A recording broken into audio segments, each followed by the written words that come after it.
As the night settles in, so can you. Let us know in the comments, where are you listening this and what is your current time. After that, close your eyes if you like. Nothing we're about to discuss is urgent or even particularly interesting. And let us begin. If you thought your morning routine was tough, try waking up as a Viking woman in the 9th century. The sun barely peeks over the horizon, and you're already knee-deep in the economic engine room of Norse society, the farmstead. Forget about leisurely sipping coffee. You're more likely to grab a mug of milk from the cow you've just milked. Speaking of which, let's talk numbers, because Viking life doesn't run on dreams and sagas, but on hard, unromantic math. You're living in a world where the average farmstead houses about 20 to 30 people, all relying on the land to keep their bellies full and their spirits high. You're not just a housewife, you're practically a CFO with a penchant for butter churning. It's not just about making ends meet. It's about making sure your family's winter stockpile can fend off starvation when the fjord freezes over. Oh, and spoiler alert, it's not just the family you're feeding.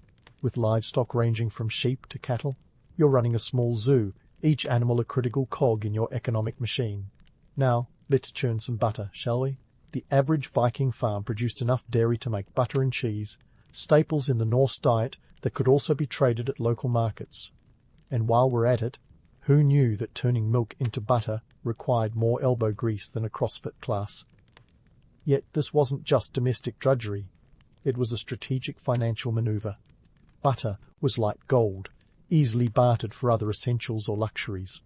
In fact, some historians suggest it travelled up to 2,000 miles along trade routes, a testament to its value. So next time you spread some on your toast, think of it as a Viking woman's stock portfolio. But let's not buy into the myth of the demure Norse housewife, shall we? These women were shrewd operators in the marketplace. They knew the value of every clove of garlic and every skein of wool, and they weren't afraid to haggle. If you think modern-day bargaining is an art, Viking women were the Michelangelos of trade negotiations. Their clout extended beyond the confines of the farmstead, spilling over into bustling trade hubs like Hedeby and Birka, where they traded everything from furs to fine jewellery. Speaking of trade, let's zoom out for a moment. We're talking about an economic network that stretched from the Arctic Circle all the way to the Mediterranean. Viking trade routes were the medieval equivalent of the Silk Road, minus the camels and plus a lot more longboats. Goods travelled vast distances, and Viking women played no small role in this logistical feat. They were involved in the production, preparation, and even the negotiation of goods that would travel thousands of miles. Imagine your homemade cheese ending up on a dining table in Constantinople. It's like Etsy, but with a lot more rowing involved. Let's also chat about those trade routes for a sec. The Vikings weren't just marauding warriors, they were savvy merchants. Their longships weren't just vessels of plunder, but also of trade.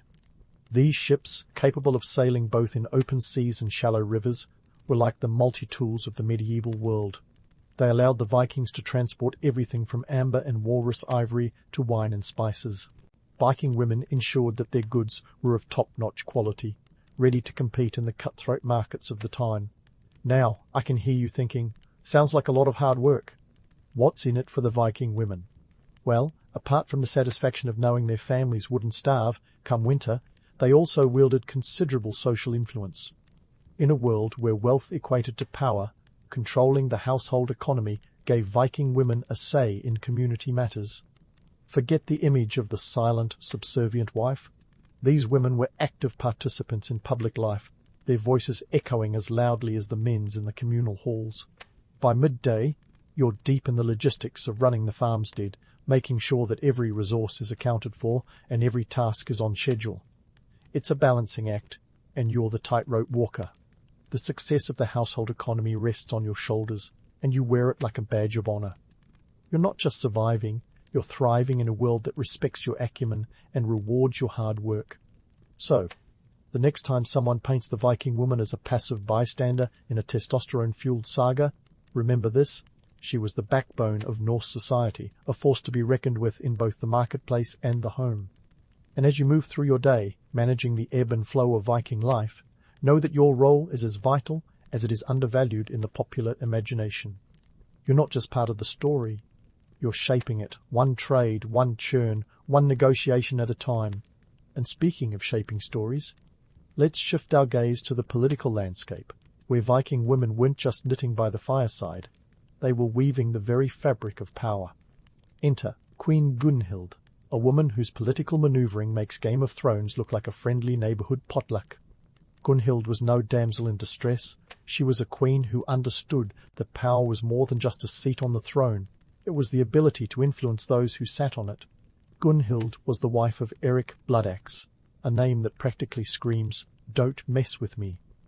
But it wasn't just Eric's sword that made them a power couple. It was Gunhild's cunning. While Eric was out earning his fearsome moniker, Gunhild was back home, weaving alliances like a master basket maker. According to the Icelandic sagas, she was savvy with a capital S, using her charm and wit to keep her enemies at bay and her allies close. It's said she even dabbled in witchcraft, but honestly, that's just the medieval equivalent of a little public relations magic, right? But let's not get carried away by the allure of her legend. The sagas, as thrilling as they are not exactly peer-reviewed journals.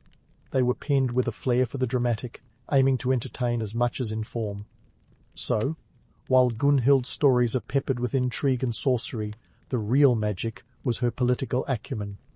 She understood that in a world dominated by warrior kings, a woman's tongue could be as sharp as any sword. She played the political chessboard with the finesse of a grandmaster, and in doing so, she secured her place in history. Now, let's address the elephant in the longhouse, the shield maidens. The romanticized image of the Viking warrior woman hair blowing in the wind, brandishing a sword, ready to charge into battle. It's a vision that's fueled countless novels and TV shows, but how much of it is grounded in reality? The sagas mention shield maidens like Lagertha, who allegedly fought alongside the legendary Ragnar Lothbrok. And while it's tempting to picture these women leading the charge, the historical evidence is as elusive as a Viking in a fog bank. Don't get me wrong, there were undoubtedly women who took up arms. In fact, archaeological finds, like the famous Birka warrior grave in Sweden, suggest that some women did indeed engage in battle. But before you start envisioning legions of warrior women, let's pump the brakes. The Birka grave is unique, not the norm, and while it's a tantalizing glimpse into what might have been, it doesn't rewrite history. The reality is that most Viking women wielded influence through more subtle and strategic means. Consider this. The political landscape of Viking society was as treacherous as the North Sea during a storm. It was a world where alliances shifted faster than a longship in a gale, and a well-placed word could topple a king faster than an army. Women like Gunhild knew this, and they used their position to sway decisions, broker alliances, and ensure their family's legacy. The power they wielded was quieter, but no less potent, than a battle cry. But why did these myths of warrior women captivate our imaginations so? Perhaps because they offer a thrilling counter-narrative to the conventional storylines dominated by men. They represent a defiant challenge to the status quo, a dream of equality wrapped in chainmail. Yet, the truth, while less glamorous, is just as compelling.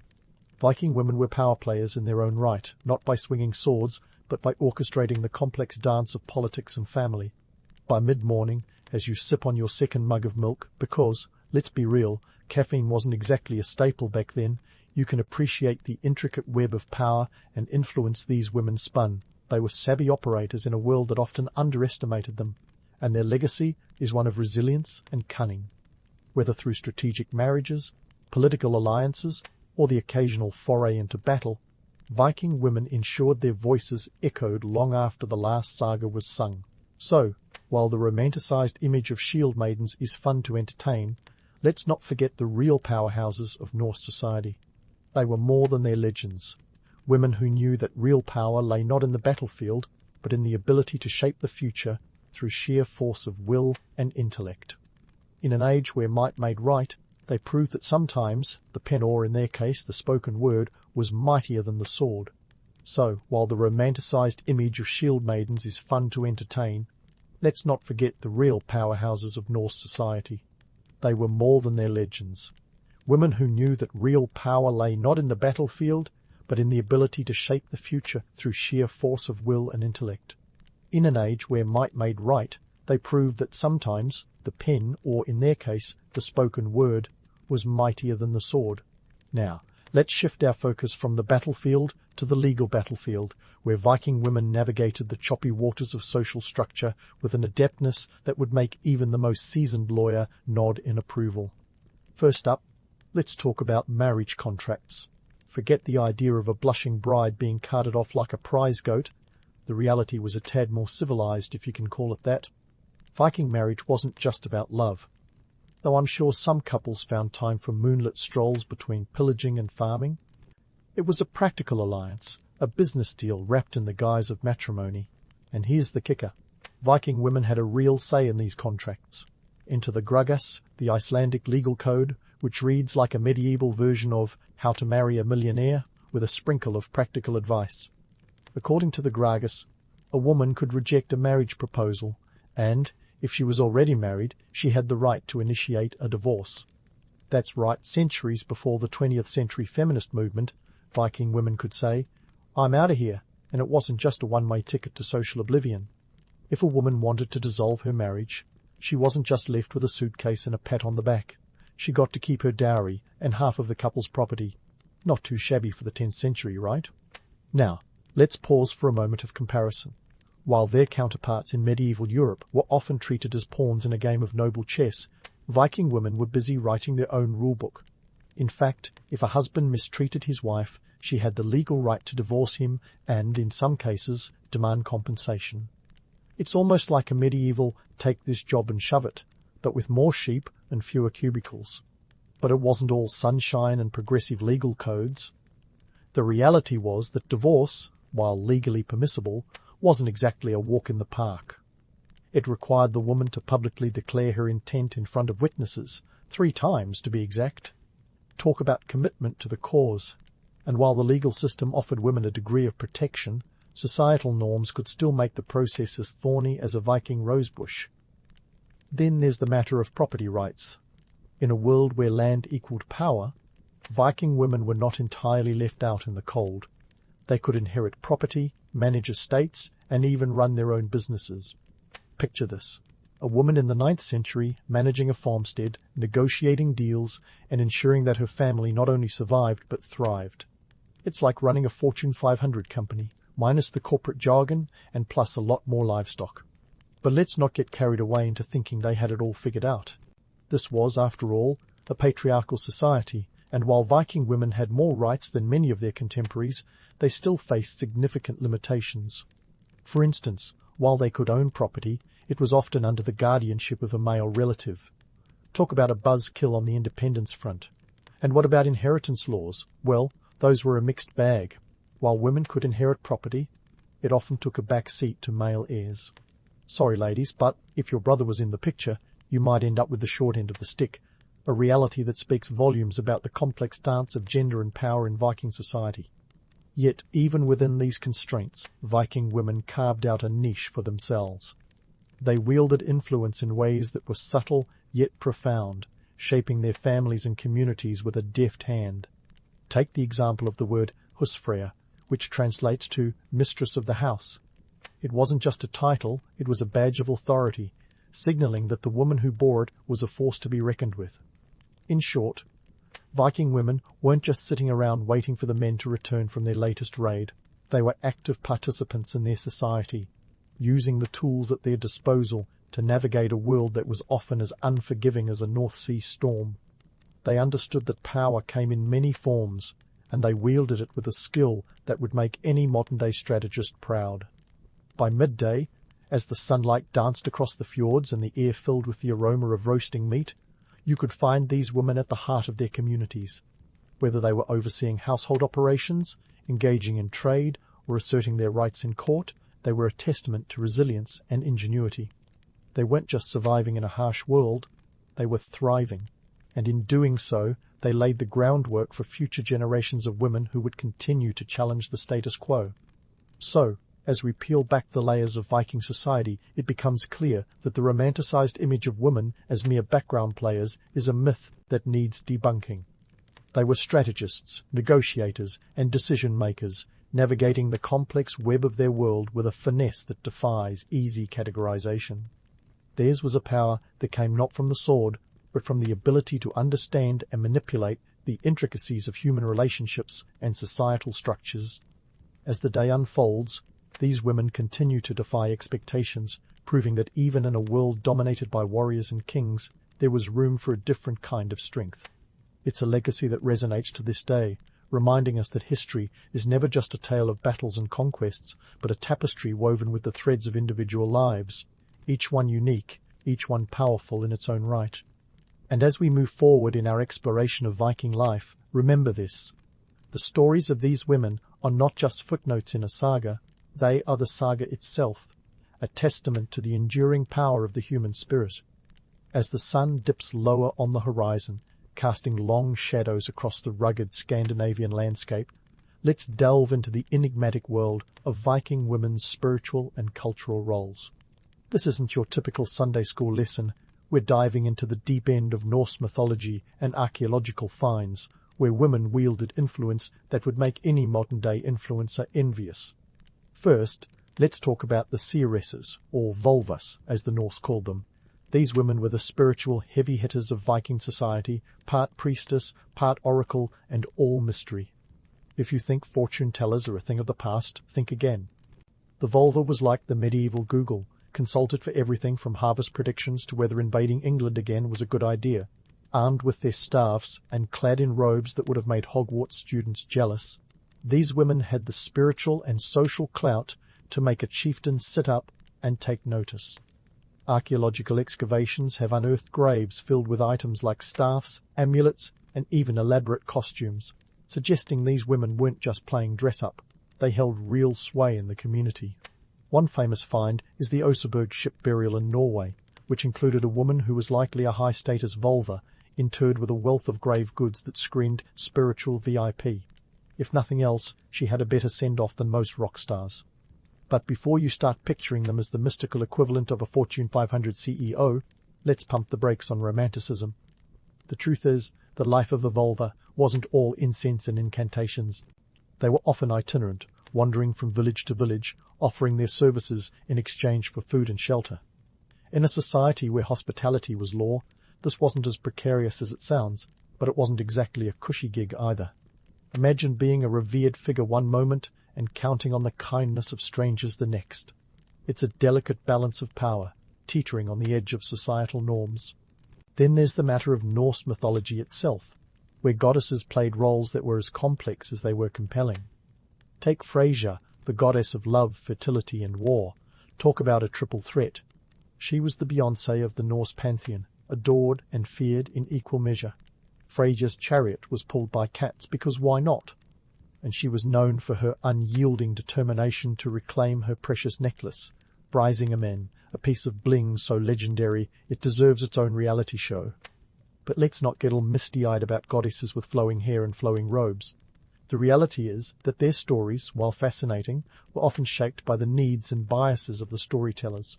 The sagas and Eddas, written centuries after the Viking Age, were as much about entertaining their audiences as preserving history.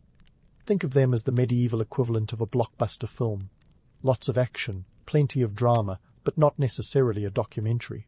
Yet the spiritual influence of women in Viking society wasn't just confined to the realm of the gods and the mystical. It trickled down into everyday life, permeating rituals and customs. Women were often the keepers of family traditions, the ones who ensured that rites of passage and seasonal festivals were observed. They were the custodians of domestic spiritual life, a role that carried significant weight in a culture that saw the divine in every river, tree, and mountain. Let's pause here for a reality check. While women had spiritual influence, it wasn't always synonymous with power. In a society where the afterlife was a big deal, think Valhalla, the ultimate warrior retirement plan, women were often relegated to the sidelines of the grand cosmic narrative. Sure, they might have had a say in household rituals, but when it came to the big picture, the gods were still very much in charge. Theirs was a power that was subtle, yet undeniable, woven into the fabric of daily life like an intricate tapestry.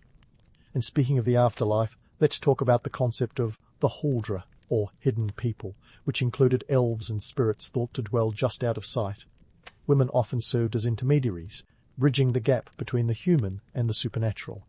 The idea of a spirit world wasn't just a fairy tale, it was a living, breathing part of the Viking worldview, and women played a key role in maintaining that connection. So, where does this leave us as the afternoon sun wanes? In a world where Viking women were more than just background players in a testosterone-fueled saga. They were spiritual guides, cultural custodians, and yes, even the occasional warrior, though not in the Hollywood sense. Their influence was subtle, yet profound, shaping the beliefs and practices of their communities in ways that still resonate today.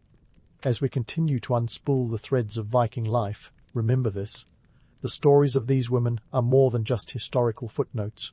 They are a testament to the enduring power of the human spirit, a reminder that even in a world dominated by warriors and kings, there was room for a different kind of strength. And as we prepare to dive deeper into the remaining parts of this exploration, let's keep our eyes peeled for the unexpected, the overlooked, and the extraordinary, because in Viking times, as in life, it's often the quietest voices that leave the loudest echoes. So, as we prepare to wrap up this Viking saga with a modern twist, let's take a stroll down the winding path of legacy and perception. Because if there's one thing history loves, it's a good makeover. And Viking women have had their share of facelifts over the centuries. And no, we're not talking about Botox, more like the cinematic and literary kind. First off, let's address the elephant in the longhouse, the sagas. Written down a couple of centuries after the Viking Age, these epic tales are as reliable as a weather forecast in the North Sea. Sure, they're packed with drama, intrigue, and more plot twists than a soap opera. But they're also about as factual as a medieval Instagram influencer. Sagas like the tales of Lagertha, the legendary Shield Maiden, have fueled our imaginations, painting pictures of women warriors clashing swords with burly men. But the sagas were more about entertainment than evidence. Now, I know what you're thinking, but what about all those TV shows with Viking women leading the charge into battle? Well, they've done wonders for our Netflix queues, but they also tread a fine line between history and Hollywood. Shows like Vikings have taken creative liberties that would make a historian cringe. They tap into our fascination with strong female characters defying the odds, but often at the expense of historical accuracy. It's like taking a selfie with a Viking helmet. Fun but not exactly authentic. But let's not throw out the longship with the fjord water. There's value in these dramatizations, even if they play it fast and loose with the facts. They spark curiosity, drive interest in history, and sometimes lead people to dig deeper. Who among us hasn't fallen down a rabbit hole of research after binge-watching a historical drama? It's like the gateway drug of history. First, you're watching Ragnar Lothbrok, and next thing you know, you're knee-deep in academic articles about Viking trade routes. Despite the dramatization, real Viking women were impressive in their own right. They didn't need to wield swords to be powerful. They wielded influence through the art of negotiation, the management of estates, and the strategic alliances they formed. While they didn't always have the front row seat in the sagas, they were often the ones pulling the strings from behind the scenes, ensuring their family's survival and prosperity. And let's not forget the historians who have been hard at work separating fact from fiction. Archaeological finds like the Birka warrior grave have sparked debates and re-evaluations of women's roles in Viking society. These discoveries challenge old narratives and remind us that history is often more nuanced than the stories we tell. But why does this matter today? In a world obsessed with superheroes and epic battles, understanding the reality behind the myths can be grounding. It reminds us that strength doesn't always come with a sword. Sometimes it comes with a strategic mind and a willingness to navigate life's challenges with resilience and wit. And speaking of modern times, the legacy of Viking women isn't just confined to textbooks and museums. Their influence echoes in the broader conversation about gender roles and equality. They remind us that women have always been more than just supporting characters in history.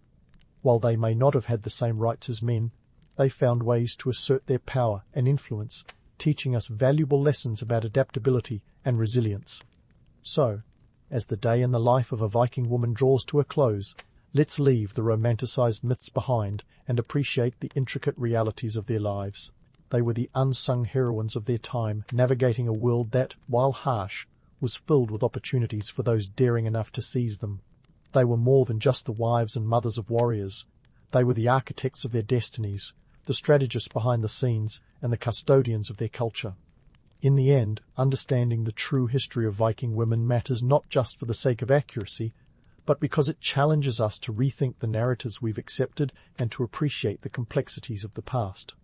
It's a reminder that the stories of women, like those of men, are filled with triumphs, struggles, and the inescapable human desire to leave a mark on the world. So, as you lay your head down tonight, remember, history isn't just a tale of kings and conquests, it's a tapestry woven with the threads of countless lives, each one as vibrant and varied as the last. In the early 19th century, Maryland wasn't exactly the place you'd want to be if you were an ambitious young mind looking to read anything beyond the labels on your work tools. Enter Frederick Douglass, born in 1818, a guy who'd eventually school the world on freedom and justice, but who started life in chains.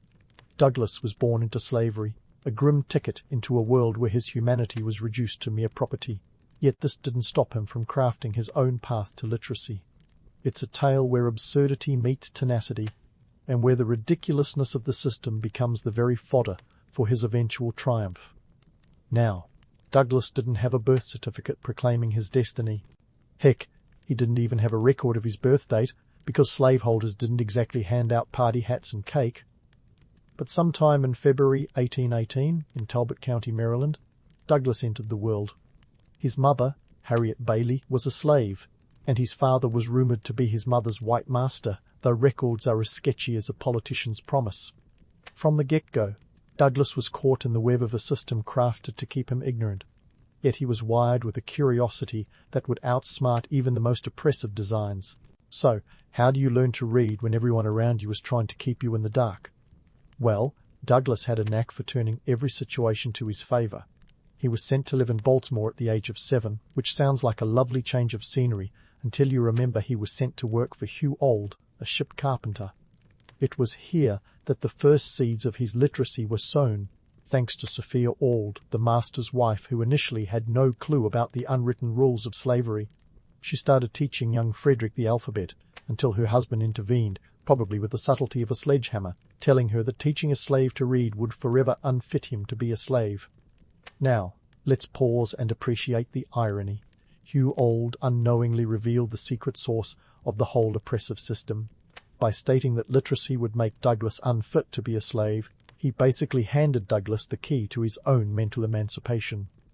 It's like telling a kid that the cookie jar is off limits because it's full of magic. Naturally, Douglass was more determined than ever to crack that jar open. Without formal schooling and with Sophia's lessons abruptly cut off, Douglass took matters into his own hands. He befriended white boys in the neighbourhood, turning them into unsuspecting tutors. He'd trade bread for lessons, a shrewd transaction where both parties left satisfied, and Douglass left a bit more enlightened each time. This bread for knowledge deal was his early take on a barter economy, an exchange where he gained access to the world of ideas and narratives that would fuel his future rhetoric. The more he learned, the more he realized the colossal scam that was the institution of slavery. It was a system as fragile as a house of cards, relying on ignorance to maintain its shaky balance. Douglass soon understood that literacy was not just about reading words, it was about reading the world. Each new word he learned was like a chisel striking the chains of his mental bondage, and he wielded it with precision and intent. Douglass's knack for learning didn't stop with reading. He picked up writing by observing the shipyard workers, mimicking their letters and practicing whenever he got the chance. It wasn't just clever, it was subversive. He was a young man who took every opportunity, every scrap of knowledge, and turned it into a weapon against his oppressors. He understood that knowledge was power long before it was a slogan on a motivational poster. The funny thing about the slaveholders' attempts to suppress education is how unwittingly they highlighted its importance. It's like watching someone try to keep a beach ball underwater. It's a lot of effort for something that's inevitably going to pop back up. Slaveholders believed that ignorance was bliss, or at least it was essential for maintaining the status quo. But Douglass was proof that once the mind is opened, it can't be closed again. So, here was Frederick Douglass, a teenager equipped with a dangerous arsenal, the ability to read, and the realization that he had been duped. He was like a character in an epic saga who discovers he's been the hero all along. As he absorbed more from books like The Columbian Orator, which he managed to get his hands on, he found voices that resonated with his own burgeoning sense of justice and humanity. These texts were revolutionary, not just in content, but in the very act of being read by someone who wasn't supposed to have access to them. All this self-directed education wasn't just an act of personal enlightenment, it was a catalyst for action. Douglas began to see the world differently, understanding the structures of power that kept people like him in chains. The absurdity of a system that feared a literate slave only fueled his desire to become the very thing they dreaded, a powerful, eloquent voice for change. By the time he was ready to make his escape from slavery in 1838, Douglas had amassed not just knowledge, but a burning desire to share it. He wasn't just running toward freedom. He was running toward a platform where he could expose the grotesque absurdities of slavery for what they were. His early life was a masterclass in subverting oppression with wit and strategy, setting the stage for a future where his words would become weapons of change. And so, with the taste of freedom on the horizon, Douglas was poised to take on the world. His story was just beginning, and the world had no idea what was coming. But that, my friends, is a tale for another day. With the stage set, let's dive into Douglas's bold leap into the unknown, a journey that would make even the most audacious adventurers blush. In the year 1838, Douglas was ready to swap the chains of enslavement for the uncharted waters of freedom. But make no mistake, this wasn't a scene from an epic romance where a gallant hero rides off into the sunset. No, my friends, this was a high-stakes game of cat and mouse, played under the radar of a society hell bent on maintaining the status quo. So, what did escape look like for Douglas? Picture a young man who had to be as cunning as a fox and as cool as the other side of the pillow. He wasn't just hopping on a northbound train with a suitcase and a dream. The stakes were as high as the cost of failure was. Steep capture could mean torture, or worse. The first thing Douglas needed was a disguise, not something out of a costume shop, but a subtle transformation that would let him blend in just enough. Douglas donned the uniform of a sailor, a clever choice given that sailors were often granted a bit more leeway in their comings and goings. This wasn't just about looking the part, though. Douglas had to walk the walk and talk the talk, adopting the lingo and demeanour of a seasoned mariner. It was a masterstroke of improvisation, and let's be honest, probably more thrilling than any spy movie you've seen. Now, here's where the story gets deliciously ironic. To make his escape plausible, Douglas needed freedom papers, documents that would supposedly prove he was a free man. This is where the absurdity of the system rears its head again. You see, these papers didn't come with a hefty price tag or a lengthy bureaucratic process. Nope, they could be forged for the paltry sum of $4. That's the cost of a fancy coffee today. Imagine that. The price of freedom boiled down to the cost of a venti latte. But don't let the low cost fool you into thinking this was a simple transaction. Those papers were a lifeline, granting Douglas the facade of legality that was essential for passing through the checkpoints of a suspicious society. It's a stark reminder of the bizarre world Douglas navigated, where freedom could be counterfeited for less than the cost of a decent meal, yet the risk of getting caught was immeasurable. With his disguise in place and his fake freedom papers tucked away, Douglas boarded a train bound for Philadelphia. This wasn't a leisurely journey with scenic views and complimentary snacks. It was a nerve-wracking ride through enemy territory, where every glance from a conductor felt like a spotlight shining on his secret. And yet, Douglas kept his composure, maintaining the guise of a man who belonged, even as his heart raced with every mile. The train journey was just the beginning. Douglas had to rely on both his wits and a network of allies willing to take risks of their own. It was a testament to the underground resistance that simmered beneath the surface of a society divided by race and ideology. These supporters, often working in the shadows, were the unsung heroes of the abolitionist movement, providing crucial aid to those brave enough to seek freedom. And here's the kicker. Despite the romantic imagery of a daring escape, the reality was far more grimy and grueling. Douglas's journey was a logistical nightmare, a constant dance with danger where one wrong move could spell disaster. It's easy to romanticize the idea of running toward freedom, but the truth is it was a perilous path fraught with uncertainty. Douglas's escape was not just a personal triumph. It was a symbolic act of defiance against a system designed to crush aspirations like his. It threw into sharp relief the absurdity of a society that could be fooled by a sailor suit and a piece of paper, yet remained blind to the human cost of its own inhumanity.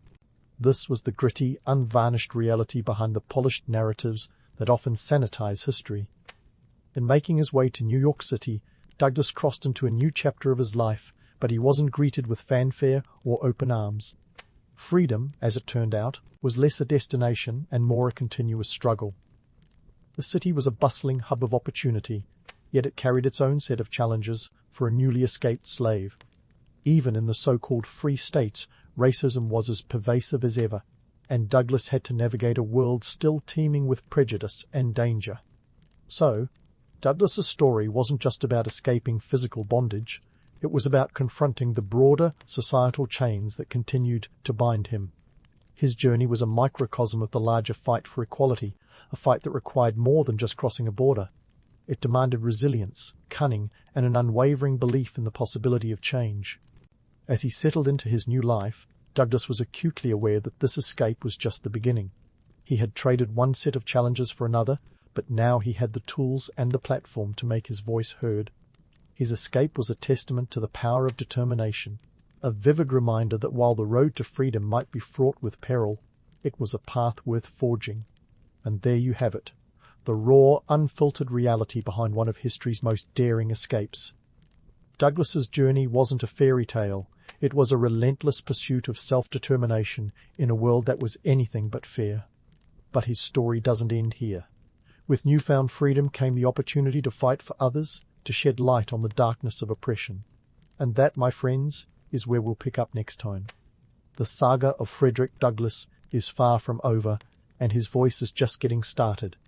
Now, with his feet firmly planted on the soil of freedom, Douglas found himself not just in a new city, but at the cusp of a new identity. It was the 1840s, a decade bursting with reform movements and debates that crackled like static electricity in the air. This was the era of transcendentalists, abolitionists, and suffragettes, where everyone with a soapbox was looking to make a splash in the social pond. And Douglas? Well, he wasn't just going to dip a toe in, he was ready to dive head first. But before he could start changing the world, Douglas needed a job. Enter William Lloyd Garrison, the fiery abolitionist known for editing The Liberator. Garrison was to the abolition movement what a spark is to a powder keg, explosive, passionate, and just what Douglas needed. Their meeting was serendipitous, and soon Douglas was on the lecture circuit, not just as a story, but as a storyteller. And here's the kicker. Douglas was so eloquent, so articulate, that some folks thought he couldn't possibly have been a slave. Talk about irony. It's like doubting a chef's culinary skills because the food tastes too good. Douglas's first foray into public speaking took place in Nantucket in 1841 at an anti-slavery convention. He climbed onto the stage, his heart probably pounding like a drumline, and began to speak. His words were like a tidal wave crashing over the audience. He described the brutality of slavery, not in abstract terms, but with the kind of vivid detail that leaves you squirming in your seat.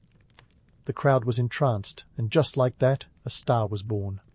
Now, speaking out against slavery in the 1840s wasn't just a matter of opinion. It was like walking into a bear pit wearing a suit made of honey. Douglas faced hecklers and skeptics at every turn, people eager to dismiss him as a fraud or worse. But Douglas, with his trademark wit and sharp intellect, was more than up for the challenge. He'd deliver a fact, wrap it with a quip, and send it sailing right back at his detractors. Imagine a heckler shouting, "You're lying!" only for Douglas to retort with, "Sir, I wear the scars on my back, but your ignorance is the only mark you carry." Douglas didn't just rely on rhetoric, he armed himself with cold, hard data. He'd reference census numbers and economic reports, painting a picture of slavery not just as a moral failing, but as an economic absurdity. By the 1850s, the Southern economy was entangled in a web of debt and inefficiency. Plantation owners were like gamblers at a casino, betting everything on the backs of enslaved people, and Douglas was there to call the bluff. And speaking of absurdities, let's talk about the Fugitive Slave Act of 1850. This piece of legislation was the South's way of saying, we may have lost a few slaves, but we're not done playing catch-up. It required that escaped slaves in free states be returned to their masters, a legal bind that turned the whole of America into a potential trap for Douglas. Yet, instead of retreating into silence, Douglas turned up the volume. He doubled down on his speeches, becoming a kind of one-man counter-legislation, rallying others to defy unjust laws through sheer force of will and eloquence. Douglas's speeches were not just about convincing the converted. He aimed for the holdouts, the fence-sitters, and those who thought slavery was a necessary evil. He had a knack for humanizing the issue, making it impossible to ignore. In one famous speech, he posed a simple yet piercing question: "What, to the American slave, is your 4th of July?"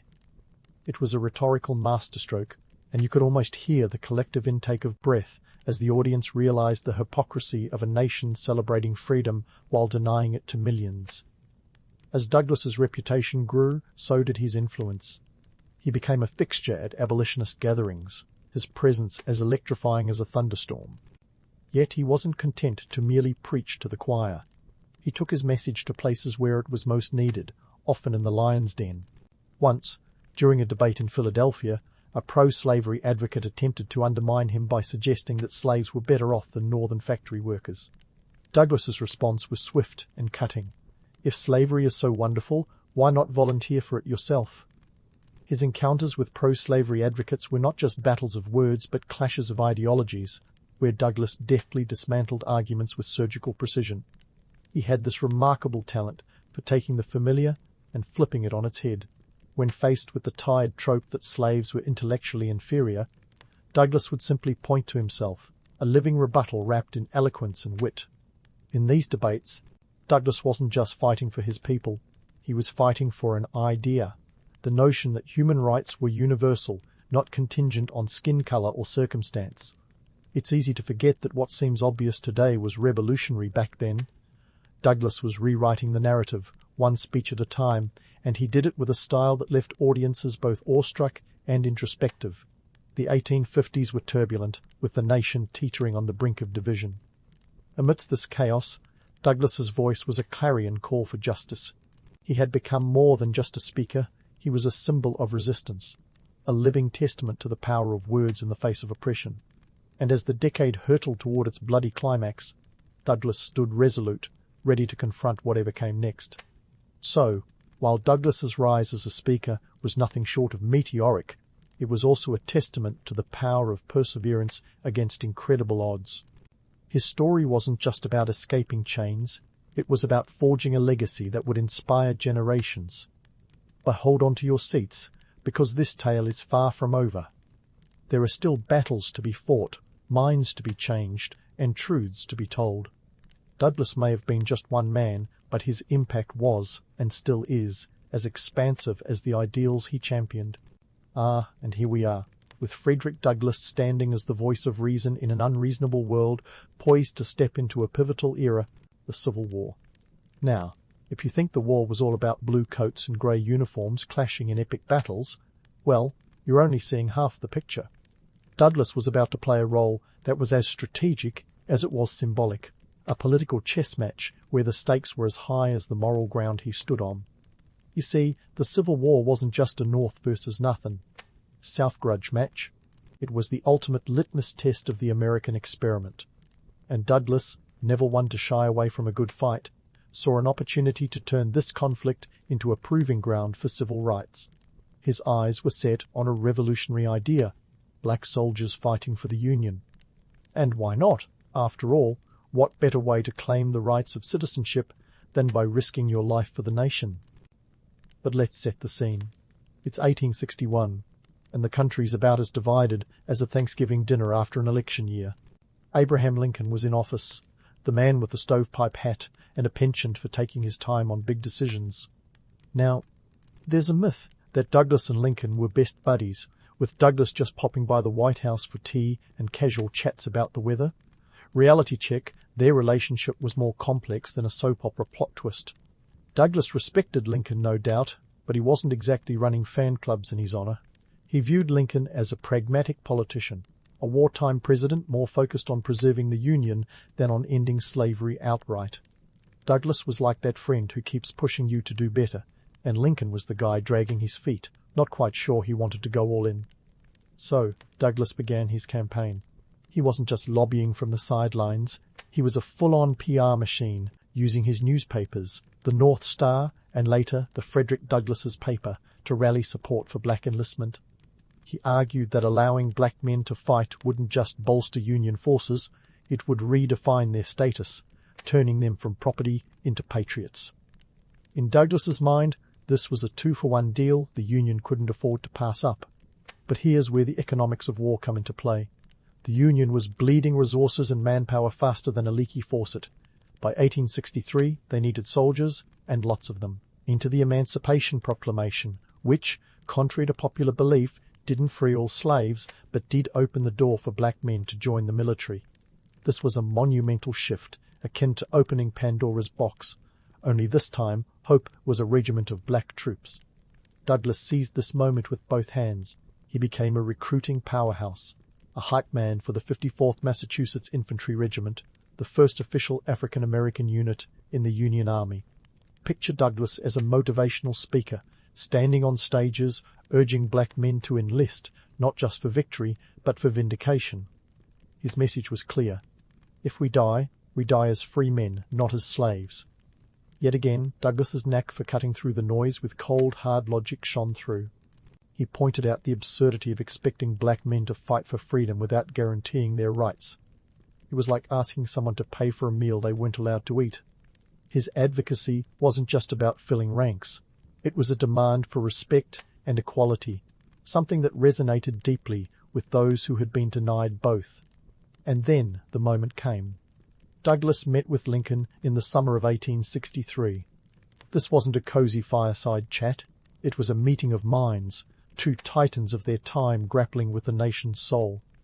Lincoln, ever the politician, listened to Douglas but was cautious in his commitments. Douglas, with his usual blend of charm and candor, pressed Lincoln to treat black soldiers fairly, to pay them equally, and to acknowledge their contributions. This meeting wasn't just about policy, it was a test of Lincoln's moral compass. Douglas, always the moral barometer, left an impression that would haunt Lincoln's decisions. And while the president didn't immediately roll out the red carpet for Douglas's ideas, the seed was planted. Now, speaking of seeds, let's dispel another myth, the idea that Douglas's advocacy magically changed the Union's stance overnight. The reality is, progress was slower than a dial-up connection. Pay disparities were a sore point, with black soldiers initially earning $10 a month, 3 less than their white counterparts. Douglas slammed this as a shameful injustice, and his relentless campaigning eventually led to equal pay in 1864. As the war raged on, Douglas continued to be a thorn in the side of complacency. He remained a vocal critic of the Union's half-hearted measures, a man who didn't just want change, he demanded it. His meetings with Lincoln were not just footnotes in history books. They were pivotal moments that shaped the trajectory of the war and the future of civil rights. The myth of a perfect alliance between Douglas and Lincoln is just that, a myth. Their relationship was a complex dance of diplomacy and disagreement, a testament to Douglas's ability to navigate the murky waters of political strategy. He wasn't content with symbolic victories, he wanted substantive change, and he wasn't going to settle for less. As the Civil War drew to a close, Douglas stood as a living testament to the power of advocacy. His efforts had helped pave the way for nearly 180,000 black soldiers who served in the Union Army, dispelling the notion that they couldn't fight as bravely or as fiercely as anyone else. These soldiers weren't just footnotes in the annals of history, they were heroes who fought for a nation that was still figuring out what it stood for. So, as we leave Douglas amidst the rubble and reconstruction of a nation, remember this. His story is not just about the battles fought on fields, but the battles waged in hearts and minds. His legacy is a reminder that true change is a marathon, not a sprint, and that the fight for justice is as relentless as it is rewarding. Frederick Douglass wasn't just a man of his time, he was a man for all time, and his voice continues to echo in the corridors of history. And with that, let's hold this narrative thread for now. Douglas's journey is far from over, and the next chapter promises more twists and turns than a roller coaster. Stay tuned, because this historical ride is only just gaining momentum. So, as we rejoin Frederick Douglass, he's stepping from the shadows of war into the blinding light of Reconstruction. You might think victory would smooth the path ahead, but this post-war period was more like stepping onto a tightrope, and the safety net was set on fire. The country, freshly scarred from the Civil War, was trying to figure out how to stitch itself back together without unraveling into chaos. And in the middle of it all was Douglas, ready to swap his wartime advocacy for a new battle, shaping the future of a nation still grappling with its own identity. When the smoke cleared in 1865, Douglas found himself in a country at once liberated and shackled, free from the physical chains of slavery but mentally bound by prejudice as stubborn as a mule. The 13th Amendment may have abolished slavery, but it didn't magically erase centuries of social stratification. Douglas knew the real work was just beginning. His first target? The 14th and 15th Amendments, the legal frameworks designed to guarantee citizenship and voting rights for black Americans. Douglas was all in, lobbying Congress like a seasoned chess player, setting up his pieces for a decisive checkmate. He understood that without the right to vote, freedom was like a shiny new car without an engine. Great to look at, but not going anywhere fast. But let's not kid ourselves. The Reconstruction era was a political minefield with more twists and turns than a soap opera finale. President Andrew Johnson, Lincoln's successor, was about as keen on civil rights as a cat is on a bath. Johnson vetoed more progressive legislation than you could shake a stick at, and Douglas was having none of it. He called Johnson out, labeling him as a traitor to the cause, a bold move that was the political equivalent of throwing a pie in the face at a formal dinner party. Douglas's fearless critiques were a breath of fresh air, cutting through the political smog with the precision of a scalpel. Now, let's talk about Douglas's role as a statesman, because this is where the story takes a delightfully ironic twist. The man who was once seen as a radical firebrand was now being invited into the halls of power. Talk about a plot twist. In 1877, Douglas was appointed as the U.S. Marshal for the District of Columbia. Picture this. A guy once hunted like a fugitive now donning the badge of law enforcement. And if that wasn't enough, he went on to become the Recorder of Deeds for D.C. In 1881, a job that sounds about as exciting as watching paint dry, but was a significant post back then, with a salary of around $4,000 a year. Quite the tidy sum in those days. Douglas's foray into the machinery of government didn't smooth out his edges, it sharpened them. He used his position to advocate for African Americans and women, because Douglas was nothing if not an equal opportunity crusader. He wasn't afraid to ruffle feathers or challenge the status quo, even if it meant standing alone in a room full of opposition. His work wasn't just about passing laws, it was about changing minds, a task that required more patience than a saint at a DMV. And speaking of changing minds, let's debunk another myth, that Douglas was universally adored. Sure, he had followers, but he also had detractors who thought he'd gone soft by joining the establishment. Some abolitionists accused him of selling out, trading his revolutionary zeal for a cushy government job. But Douglas, ever the realist, knew that true change required working within the system as much as challenging it. He was like a master chef who knew when to stir the pot and when to let things simmer. The latter years of Douglas's life were marked by a kind of poetic justice. He travelled the globe, becoming an ambassador and a speaker who commanded respect from dignitaries and common folk alike.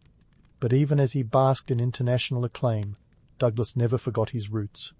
He continued to speak out against lynching, Jim Crow laws, and the creeping tide of segregation that threatened to undo the progress of Reconstruction.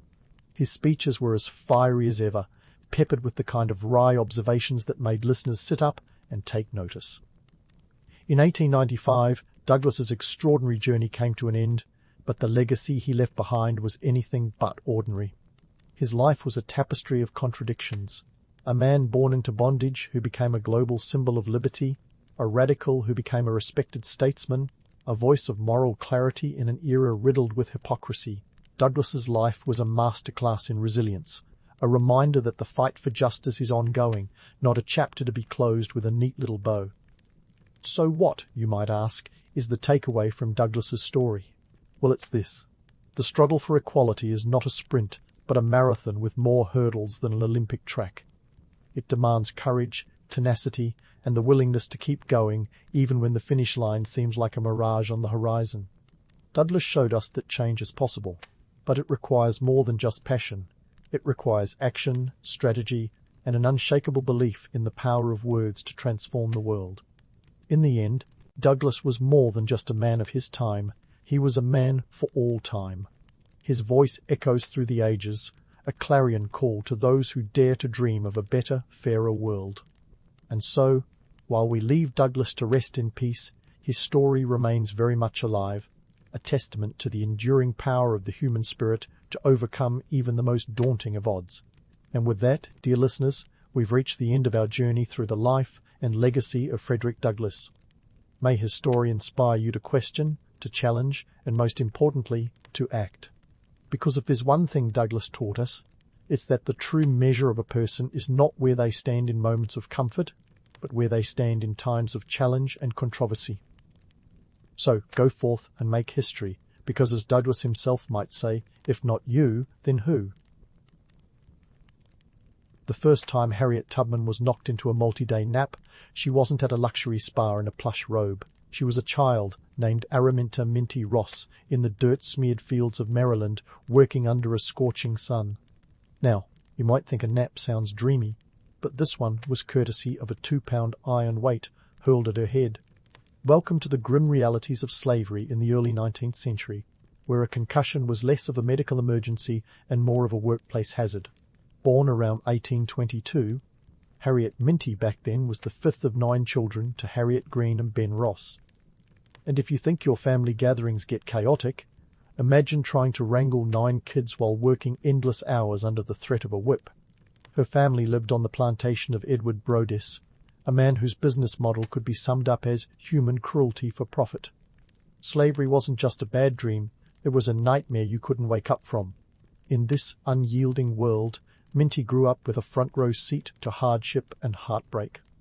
Her mother, Harriet Ritt Green, was a hard-working woman who'd likely have given Wonder Woman a run for her money. Ritt did everything she could to keep her children together, but the family was still torn apart when Minty's sisters were sold off to distant plantations. The brutal economics of slavery meant that families were like Legos, easily disassembled and rarely put back together. Now let's talk about that infamous head injury. It wasn't just a case of bad aim, though that might have been part of it. Minty was caught in the crossfire while trying to help another enslaved person escape. The overseer, clearly more of a villain than a marksman, threw a weight at a fleeing slave and hit Minty instead. This moment wasn't just a painful memory, it would shape her life in ways no one could predict. The injury led to lifelong seizures, headaches, and visions that Minty interpreted as divine messages. Think of it as a really intense and painful way to discover your faith. But before she was Harriet Tubman, the Underground Railroad's most daring conductor, she was just Minty, a young girl with a tenacity that could rival a stubborn mule. Her early years were a masterclass in resilience. While some kids learned to ride a bike, Minty learned to navigate the treacherous waters of slavery, using every tool at her disposal, wit, grit, and a rebellious spirit that refused to be shackled. Her childhood was far from the romanticized tales of plucky resilience. It was a grind. Young Minty was hired out to other households from the age of 5, where she was treated more like furniture than a child. In one particularly charming gig, she was tasked with checking muskrat traps in icy rivers. If you've never had the pleasure, picture wading through freezing water with the constant risk of pneumonia. And all this for a girl who wasn't even tall enough to ride the roller coasters at an amusement park. Despite the dire circumstances, Minty's spirit was anything but crushed. She was known for her defiance, like the time she wore 3 layers of clothing to avoid a beating from a harsh mistress. The woman had a habit of whipping Minty for wearing too few clothes. The solution? Wear them all. It was a small victory in a world that offered few, but it was a testament to her ingenuity and refusal to submit. The reality of her early life might not fit neatly into a feel-good narrative, but it's essential to understanding the steel that would define Harriet Tubman. Her story wasn't just about escaping bondage. It was about rewriting the rules of a game rigged against her from birth. Every injury she sustained, every family member she lost, and every indignity she suffered were not just pieces of a tragic past, but the building blocks of a future revolutionary. The legend of Harriet Tubman is often polished to a shine, but the grit beneath is where the real sparkle lies. She wasn't a myth, she was a real person who bled, cried, and fought every step of the way. And if there's one thing her early years teach us, it's that resilience isn't born from comfort. It's forged in the crucible of adversity. Minty Ross didn't just survive a brutal system, she defied it with a tenacity that would soon become legendary. Now, let's dive into the gritty reality of Harriet's escape in 1849. If you've ever thought about spontaneously uprooting your life and moving to Canada, You probably didn't do it while dodging slave catchers and relying on nothing but the North Star and some whispered instructions. Tubman's journey wasn't a leisurely stroll, it was a marathon of epic proportions, covering about 90 miles from Dorchester County, Maryland, to the Free State of Pennsylvania. And no, she didn't have a Garmin watch to track her steps. She had sheer willpower and a mental map etched into her memory. Logistically, escaping from slavery wasn't as simple as booking a one-way ticket on Freedom Airlines. The costs were staggering, not just financially but physically and emotionally. While the price of a literal ticket to freedom might have been non-existent, the cost of getting caught was life-threatening. Fugitive slaves faced brutal punishments if captured, often harsher than what they endured on plantations. For Harriet, the stakes were sky-high, and the odds were stacked against her like a house of cards in a windstorm. The social and political climate of the time was a minefield. The Fugitive Slave Act of 1793 meant that even free states weren't a guaranteed safe haven. Slave catchers were like the relentless telemarketers of the 19th century, persistent and always lurking around the corner. Escaping slaves had to be constantly vigilant, knowing that one wrong step could lead to capture and a return to bondage. Imagine trying to navigate a world where every stranger could be a potential threat, and you might start to grasp the constant pressure Harriet faced. But let's not forget the myths that surround her escape. The romanticized notion of Harriet calmly walking through the woods with a lantern in one hand and a Bible in the other is about as accurate as a weather forecast predicting sunshine in a hurricane. The truth is, Harriet's journey was fraught with danger and uncertainty. She traveled mostly by night, using the cover of darkness to avoid detection. It was a game of high-stakes hide-and-seek, where being found didn't just mean you're it. It meant your freedom and your life were on the line. And how did she manage it? With a combination of genius, level navigation skills, and a network of abolitionist allies who were the original ride-or-die crew. The Underground Railroad wasn't a literal railroad, but rather a secretive and scattered network of safe houses and supporters. It was as if Harriet had a VIP pass to the hidden network of allies who risked their own safety to help her and countless others reach freedom. As for the economic context, let's just say it wasn't exactly a time of fiscal equality. The financial system of the South was heavily reliant on slavery as its economic backbone.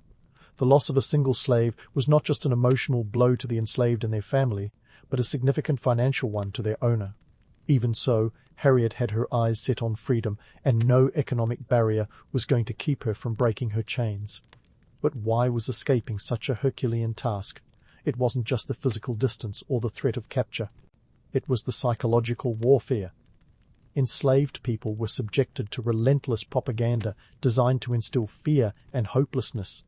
Owners would spread rumors of the dangers lurking in the north, feeding the myth that freedom was just a mirage. Yet Harriet, with her indomitable spirit and a brain like a steel trap, saw through the lies and knew that freedom was worth the risk. As she made her way north, Tubman had to outwit not just slave catchers, but also the natural elements.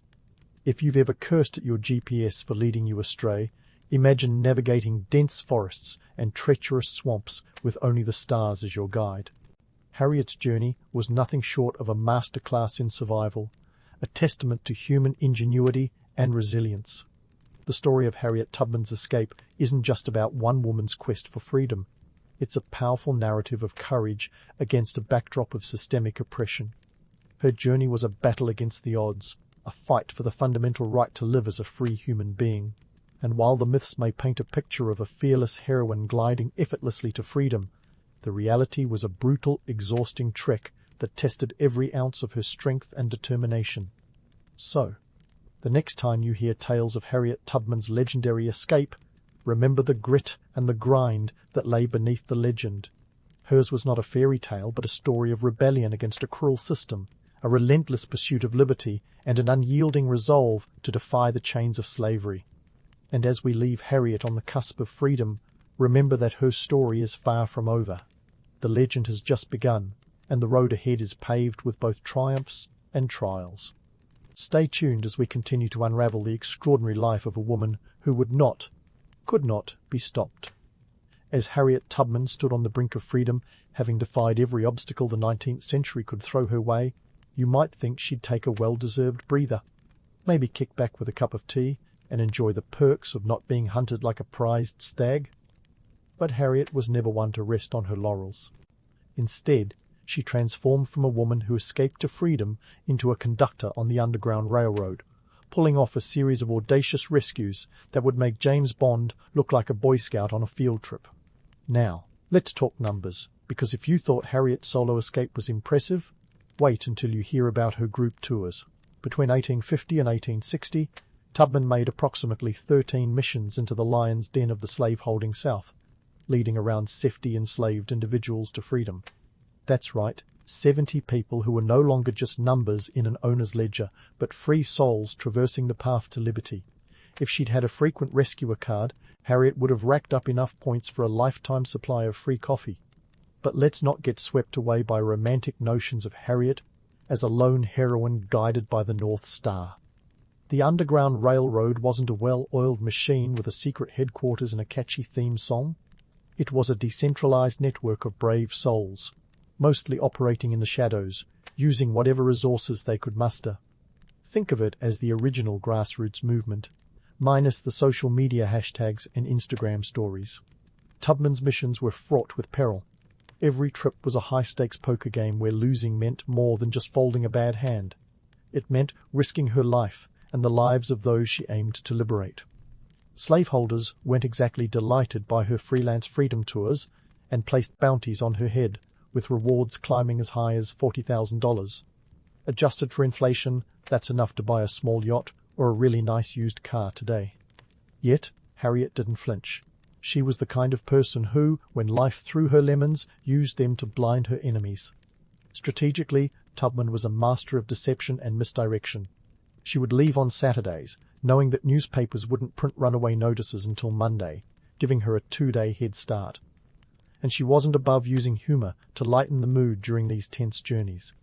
Gallows humor, in this case, was less about cracking jokes and more about keeping spirits buoyant when the stakes were life and death. Her companions would have been terrified, but Harriet, ever the steady hand, lightly reassured them with a smile and a quip, turning fear into resolve. She also relied heavily on her deep knowledge of the terrain and weather patterns. Harriet could predict storms like a seasoned meteorologist, using them to mask the sounds of their movement. If you've ever fumbled with a map in a new city, trying to figure out if that's downtown or just a clever artist's interpretation, you'll appreciate Harriet's uncanny ability to navigate the dense, hostile landscapes of the South by memory and instinct alone. Now, about that whole Underground Railroad thing, if you're picturing Harriet as a covert train conductor puffing along secret tracks, I hate to burst your bubble. The Underground Railroad was more of a metaphorical journey, relying on a network of safe houses and sympathetic allies. These stations were homes of abolitionists who risked everything to provide food, shelter, and guidance to freedom seekers. Tubman's success was as much about her indomitable spirit as it was about the courage of these allies, who treated their homes like pit stops on the way to liberty. Economically, the impact of Harriet's missions was significant.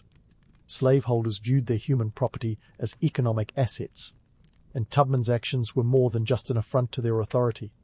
They were a direct hit to their wallets.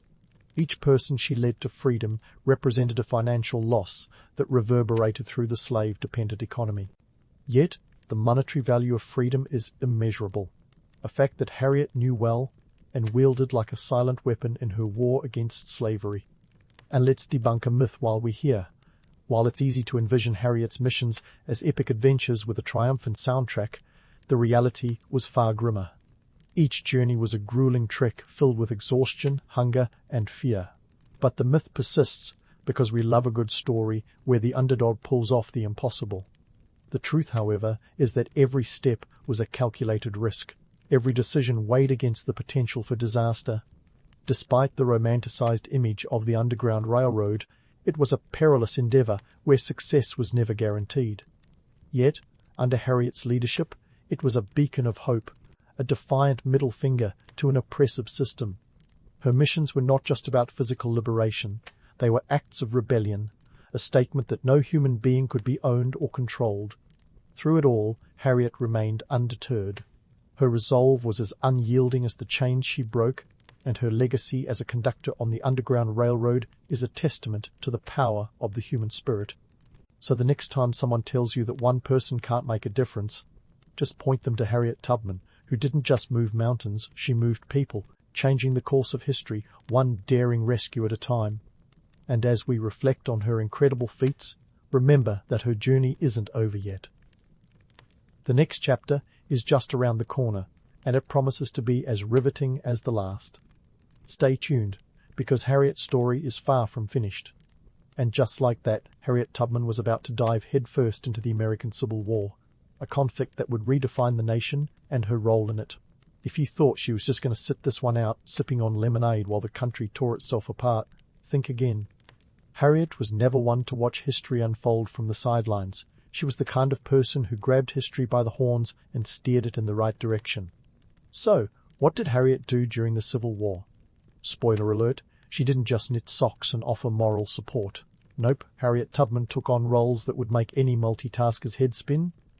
She served as a nurse, a cook, and wait for it, a spy for the Union Army. Yes, the same woman who once navigated through hostile territories to lead enslaved people to freedom now donned multiple hats to aid the Union cause. If there was a job requiring grit, determination, and a healthy dose of courage, Harriet was your woman. But let's not romanticize her wartime contributions into some kind of historical fairy tale. The truth is, Harriet's work during the Civil War was grueling and often overlooked. Being a nurse wasn't about glamorously saving lives with a gentle touch. It involved long hours in makeshift hospitals, tending to wounded soldiers with little more than rudimentary medical supplies. Imagine performing surgery with tools that look like they came from a Home Depot clearance bin, and you'll get the picture. As a cook, Harriet wasn't whipping up gourmet meals for the troops. Her culinary duties involved preparing whatever rations were available, which were often about as appetizing as cardboard. Yet her nurturing presence provided more than just sustenance. It was a reminder of home and the humanity they were fighting to preserve. Now, let's talk espionage. Harriet Tubman, the spy, sounds like a Netflix series just waiting to be made, right? But instead of high-tech gadgets and suave disguises, Harriet relied on her unparalleled knowledge of the southern landscape and her ability to gather intelligence from enslaved people who viewed her as a beacon of hope. Her information was crucial in planning Union attacks, as she had an uncanny ability to pinpoint Confederate positions and supply routes. Harriet was essentially a one-woman intelligence agency, and she didn't even need Wi-Fi to do it. One of her most significant wartime contributions came during the Combahee River Raid in June 1863. If you've never heard of it, don't worry, you're in good company. This operation, led by Harriet alongside Union Colonel James Montgomery, was a daring raid that freed over 700 enslaved people. Let that number sink in for a second. 700 people liberated in a single night. That's enough to fill a modern-day concert hall, all thanks to Harriet's planning and leadership. The logistics of the Combahee River Raid were as complex as a modern-day military operation. Harriet and a group of Union soldiers navigated the treacherous waters of the Combahee River in South Carolina, using their knowledge of the terrain to avoid Confederate gunfire. It was like a maritime game of cat and mouse, with lives hanging in the balance. But for Harriet, this was just another day at the office, albeit a high-stakes one. The economic impact of the raid was significant. The Union Army not only liberated hundreds of enslaved individuals, but also dealt a crippling blow to the Confederate economy by seizing and destroying valuable supplies. Plantations were left without labor, and the Confederacy found its resources dwindling in the blink of an eye. Harriet's involvement in the raid was a strategic masterstroke that combined her intimate knowledge of the land with her unwavering commitment to freedom. But let's not sugarcoat it. Wartime narratives often sanitize the brutal realities of such missions. The raid was fraught with danger, and the threat of failure loomed large. Harriet and her fellow soldiers faced the constant risk of discovery and capture, and the liberated individuals had to navigate their newfound freedom in a world that was still hostile and dangerous. The sanitized versions of history often gloss over these gritty details, painting a picture of victory without the accompanying struggle. Yet, it's these very struggles that highlight Harriet's unyielding resolve. Despite the immense challenges, she remained steadfast in her mission to dismantle the institution of slavery, one audacious act at a time. Her contributions during the Civil War were not just about aiding the Union cause.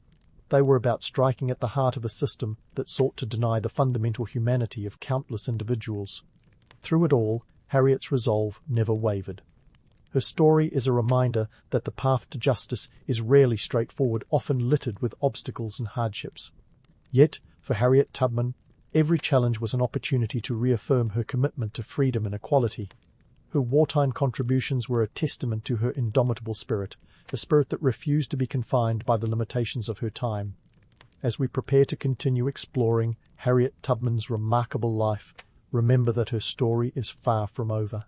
The Civil War was but one chapter in her extraordinary journey, a journey marked by resilience, courage, and an unwavering dedication to justice. Stay tuned as we delve deeper into the life of a woman who not only shaped history but transformed it, leaving an indelible legacy that continues to inspire generations. Harriet Tubman's story is one of defiance and triumph, and there's still so much more to uncover. As if Harriet Tubman had ever needed permission to break barriers, her post-Civil War years saw her wading into the turbulent waters of women's suffrage and civil rights. You see, Harriet wasn't just content with having been a human wrecking ball to the institution of slavery. She was ready to tackle the next big societal elephant in the room, gender inequality. And let's be honest, if you've already stared down Confederate soldiers by the Combahee River, a room full of skeptical lawmakers is about as intimidating as a fluffy kitten. After the war, Harriet settled in Auburn, New York, on land purchased from Senator William H. Seward, Lincoln's Secretary of State, and the guy who bought Alaska. But let's not get sidetracked by Seward's real estate ventures. Harriet's new home became a hub for activism, a place where the fight for freedom and equality didn't just simmer, it boiled over. Here, she hosted suffragists like Susan B. Anthony and Emily Howland, making her home a sort of 19th century think tank, minus the Wi-Fi and TED Talks. Now, here's a kicker. Despite her towering achievements, Harriet Tubman struggled financially. You'd think that for a woman who'd freed hundreds and spied for the Union, the US Treasury might cut her a check. But nope, Harriet spent years petitioning for a military pension, a painfully slow bureaucratic dance that would make even the most patient saint lose their halo. In 1899, she finally received $20 a month, a sum that was less a reward and more a token gesture, especially considering her contributions.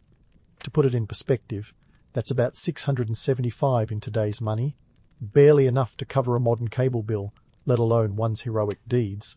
Her economic struggles are a glaring reminder of the disconnect between heroism and monetary reward. Harriet's life was a constant hustle, raising chickens and selling eggs to make ends meet. It's a sobering reality check that the road to change is often paved with financial potholes. She even opened a home for aged and indigent African Americans on her property, funded largely from her meager earnings and donations. Talk about putting your money where your mouth is, even when there isn't much money to go around. Harriet's involvement in the women's suffrage movement wasn't just a side gig, it was an extension of her lifelong fight for equality. At suffrage meetings, she'd often deliver speeches that were less about rhetoric and more about raw truth. Harriet wasn't one to sugarcoat. She served her words straight up, no chaser. She made it clear that the fight for women's rights and racial equality were two sides of the same coin, each essential to the nation's moral currency. Let's pause for a moment to debunk a persistent myth. Harriet Tubman was not some lone renegade operating in a vacuum. She was part of a broader tapestry of activists who believed in the radical notion that women and people of color were, actual humans deserving of rights. The romanticized image of Harriet as a solitary figure battling injustice undersells the collective effort and solidarity it took to push the needle toward progress. Harriet was a force of nature, yes, but she was also part of a community that uplifted and supported her mission. By the time Harriet passed away in 1913 at the age of 91, the world had changed in ways she had helped to shape. The 19th Amendment, granting women the right to vote, was just a few years away, and the seeds of civil rights movements had begun to sprout. Harriet witnessed the dawn of a new era, one she had tirelessly worked towards, brick by brick. Yet, even in death, she wasn't immune to the myth-making machine of history. The myths surrounding Harriet Tubman often paint her as a near-mythical figure, almost superhuman in her bravery and resolve. While there's undeniable romance in the idea of a single woman outsmarting an entire system, the truth is far more complex and, dare I say, inspiring. Harriet wasn't a superhero. She was a human being who harnessed her flaws and fears to fight for a cause bigger than herself. Her story reminds us that greatness doesn't come from being fearless, but from acting in spite of fear. Reflecting on Harriet's legacy, we're left with a mosaic of triumph, struggle, and relentless advocacy. Her life is a testament to the power of individual action within a collective movement. It's a reminder that the road to justice is long, often winding, and filled with more than a few potholes. But every step, every sacrifice contributes to the larger journey toward equality. In the grand tapestry of history, Harriet Tubman is both a thread and a needle, stitching together the fabric of freedom and rights. Her legacy isn't just a footnote in history books, it's a living, breathing testament to the unyielding resolve of the human spirit. Harriet's story isn't just about what she achieved, but what she inspired others to achieve, a ripple effect that continues to reverberate through time. So, next time you hear a tale of Harriet Tubman, remember that beneath the polished legend lies a woman who bled, fought, and persevered. A woman whose story transcends myth, reminding us that true heroism is grounded in action, resilience, and an unwavering commitment to justice. Harriet's journey didn't end with her. It continues in every fight for equality, in every voice raised against injustice. Her legacy is a call to arms for all of us to pick up the baton and keep running toward a future she dared to dream of. A future where freedom and equality are not just ideals, but realities. And as you tuck the story away, remember Harriet Tubman not as a distant historical figure, but as an enduring symbol of what's possible when courage meets conviction. Her life is a lesson in the art of defiance, a blueprint for change, and a reminder that the fight for justice is never over.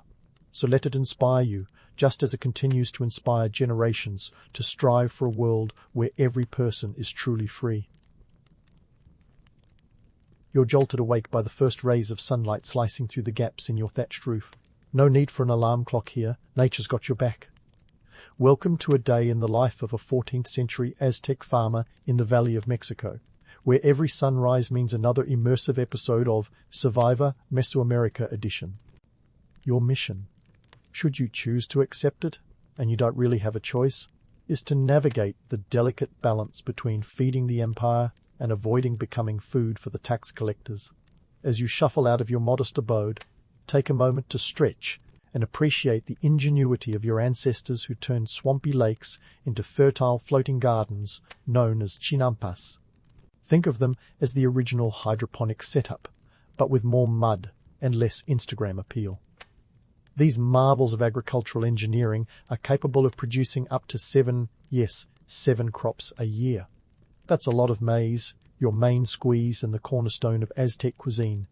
It's not just food, it's practically currency. But before we dive headfirst into the muddy waters of Chinampa life, let's talk about your breakfast. Ah yes, maize, as versatile as it is crucial. Whether it's tamales or tortillas, this little kernel is the MVP of your diet.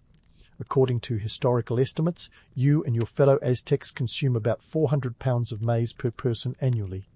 That's enough to make even the most die-hard carb lover's head spin. Fueled by your maize-based meal, it's time to hit the chinampas. These floating gardens aren't just a testament to Aztec innovation, they're a lifeline. They're essentially rectangular plots of fertile land built on the lake's surface, reinforced with layers of mud, vegetation, and more mud. You're essentially farming on a raft, but don't get any ideas about setting sail to escape your responsibilities. The Chinampa system is designed with the precision of a Swiss watch. Each plot is about 30 meters long and 2.5 meters wide, connected by a network of canals that make Venice look like child's play. The canals double as highways for your trusty canoe, the ancient equivalent of a pickup truck. You paddle through this aquatic labyrinth, marveling at the lush green tapestry of crops that stretches out before you. But let's not romanticize it too much. Farming is hard work, and you're not exactly living in a bucolic paradise. The sun is relentless, the mosquitoes are relentless, and the tax collectors are, you guessed it, relentless. These guys are the IRS of the Aztec world, and they're not interested in hearing about your bad harvest. They want their share, which typically means a hefty portion of your maize crop. It's a high-stakes game of agriculture and arithmetic, and losing could mean more than just empty bellies. It could mean empty fields. As you toil away, you can't help but appreciate the sophisticated system that underpins your hard labor. The Aztecs have a knack for turning challenges into opportunities, and the Chinampa is a prime example. This agricultural powerhouse not only feeds the sprawling city of Tenochtitlan, with its 200,000 residents, but also serves as the backbone of the local economy. It's a delicate dance of supply and demand where every kernel counts. But while you're knee-deep in mud, it's worth pondering the bigger picture. This isn't just about feeding yourself or even your family. It's about sustaining an empire, one maize tortilla at a time. The Aztecs are nothing if not ambitious, and their empire stretches from the Pacific Ocean to the Gulf of Mexico. That kind of expansion requires more than just military might. It demands a steady supply of food to keep the warriors well fed and ready for battle. As the day wears on, you're acutely aware of the looming presence of the tax collectors. Known as Kalpixka, these guys are the ultimate party crashers. They lurk at the edges of your fields, ready to swoop in and claim their share. It's a system that's both ingenious and infuriating, designed to keep the empire's coffers full while keeping farmers like you teetering on the edge of subsistence. But let's be real, there's a certain dark humor in the absurdity of it all. Here you are, a cog in the great Aztec machine, trying to balance the wonder of agricultural innovation with the ever-present threat of bureaucratic overreach. It's a delicate act, one that requires equal parts skill, patience, and maybe just a touch of masochism. As the sun begins its descent, painting the sky with hues of orange and pink, you reflect on the day's achievements. You've battled the elements, navigated the intricate web of canals, and managed to keep the tax collectors at bay, at least for now. It's a small victory in a world where every day is a test of endurance. As you paddle your canoe back home, the cool evening air offers a brief respite from the day's toil. You can't help but feel a sense of pride in your role, however modest, in the grand tapestry of Aztec society. You're not just a farmer, you're a linchpin in an empire that thrives on the fruits of your labor. So, as you lay your weary body down for the night, remember this. While the challenges are many and the rewards often elusive, you're part of a legacy that has transformed the very landscape of the Valley of Mexico. And tomorrow you'll rise again to face another day, fueled by maize and fortified by the unyielding spirit of your ancestors. Sleep well, for dawn brings another chapter in the epic saga of Aztec farming. As you drift into the realm of dreams, another day awaits, looming like a never-ending chinampa. Let's get back to the grind, both the literal one of maize processing and the metaphorical one of navigating the Aztec social labyrinth. This morning, you're not just a farmer. You're an unwitting participant in the social experiment known as the Kalpuli. Think of it as your local neighborhood association, but with more feathers and less passive-aggressive notes about lawn maintenance. The Kalpuli, dear friend, is your lifeline and your leash. Picture a close-knit community where everyone shares land, resources, and the occasional side-eye. In essence, it's a clan system where each family contributes to the collective welfare. Sounds heartwarming, right? Until you realize it's also a breeding ground for gossip and social pressure that would make even the most dramatic soap opera blush. You see, the Kalpuli is the engine that keeps this Aztec machine running. It's where the land you farm is allocated and where your obligations are decided. You've got communal fields and private plots, both vital for keeping your family fed and the empire expanding. It's a delicate balance of cooperation and competition, where your success is tied to that of your neighbors. So, when you hear someone muttering about your maize yield, remember, it's not just idle chatter, it's the Kalpuli's way of gently reminding you of your duty to the collective. Now, as much as we'd like to imagine this community as a utopian paradise, let's not kid ourselves. It's not all sunshine and Sakbiob, that's the ancient Mesoamerican roads, in case you were wondering. The Kalpuli is also a political unit, a mini-empire within the empire, with its own leaders and social hierarchy. At the top, you've got the Kalpulik, elected by the members to manage affairs. Think of them as the HOA president, but with actual power and less concern about the height of your hedges. So, what happens when the Kalpulek decides it's time for a little community service? Well, my friend, you become a multitasking maestro, juggling the roles of farmer, builder, and drumroll please warrior. Yes, when you're not busy coaxing maize from the earth, you're prepping for battle. Because nothing says, I love my community, like wielding a macuahuitl an obsidian-studded club that could make a medieval knight think twice about his career choices. It's not like you had a choice in the matter. The Tlatoani, or the big boss of the Aztec Empire, has decreed that every able-bodied man must be ready to defend the realm. So, in between sowing seeds and dodging tax collectors, you're honing your skills on the battlefield, proving that Aztec farmers are the original Renaissance men. Just don't expect a paycheck for your service. The reward is the survival of your community and, by extension, yourself. But hold on. Before you start envisioning yourself as a Mesoamerican superhero, let's tackle a myth that's as sticky as a freshly made tamale. The Aztecs weren't just bloodthirsty conquerors hell-bent on expansion through warfare. Sure, they had their fair share of battles, but the real power play was diplomacy. Alliances, tributes, and strategic marriages were just as crucial as the sharpness of your makuahuitl. It's a game of chess played on a grand scale, with the stakes being nothing less than the future of your civilization. And speaking of alliances, let's not forget the role of the Calpulli in building social networks. Marriages within and between Calpullis strengthen ties and ensure that resources and power are distributed across the empire. So while you're busy ploughing fields and perfecting your warrior stance, your family might be negotiating the next big move in the Aztec social chess game. You might not see it, but you're a pawn in these intricate machinations, and every step you take ripples across the empire.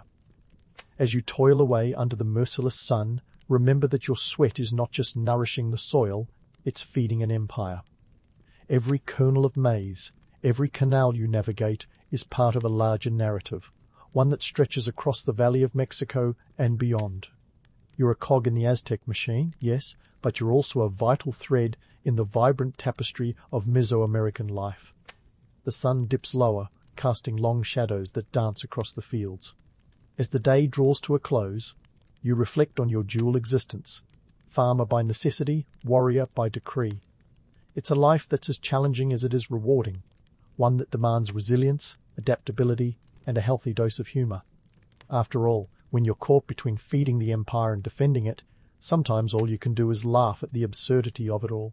As you prepare to rest and recharge for another day in the Calpulli's embrace, take a moment to appreciate the complexity of your world.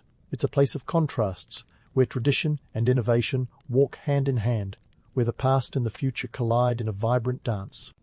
And tomorrow, you'll rise again, ready to face whatever challenges the Valley of Mexico throws your way, fortified by the knowledge that you're part of something much larger than yourself. Sleep deeply, for the saga continues with the dawn. As you drift into slumber, you might dream of the bustling heart of Aztec commerce, the Tlatelolco market. But hey, why dream when you can live vicariously through a vivid recount of this 14th century shopping extravaganza?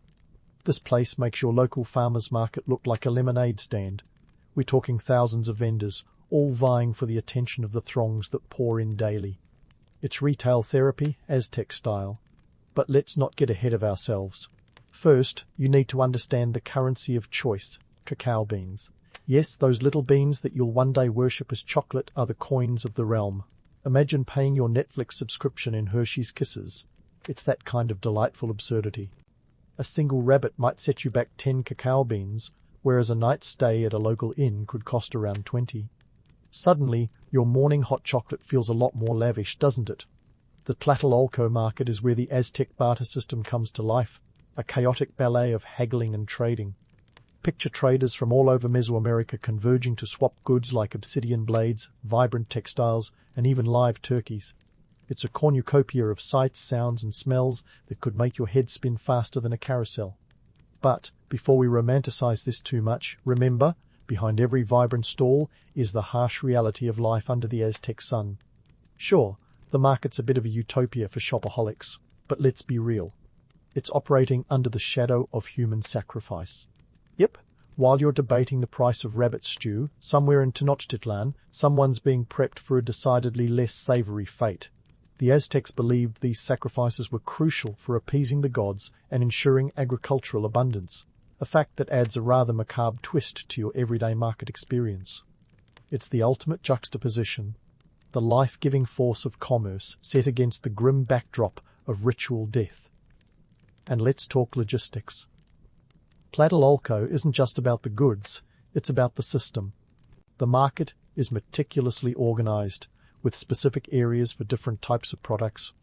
You've got your food section, your textiles corner, and even a spot dedicated to luxury goods. Think Quetzal feathers and jade jewelry. It's like a medieval mall, but with more dirt and fewer escalators. These divisions are crucial in maintaining order among the chaos, a testament to the Aztec knack for organization. But here's the rub. All this trade isn't just about turning a profit. It's a vital cog in the imperial machine. The market acts as a hub for the redistribution of goods, ensuring that the sprawling empire has what it needs to function. It's a delicate dance of supply and demand, power and politics. The merchants, or pochtika, are more than just traders.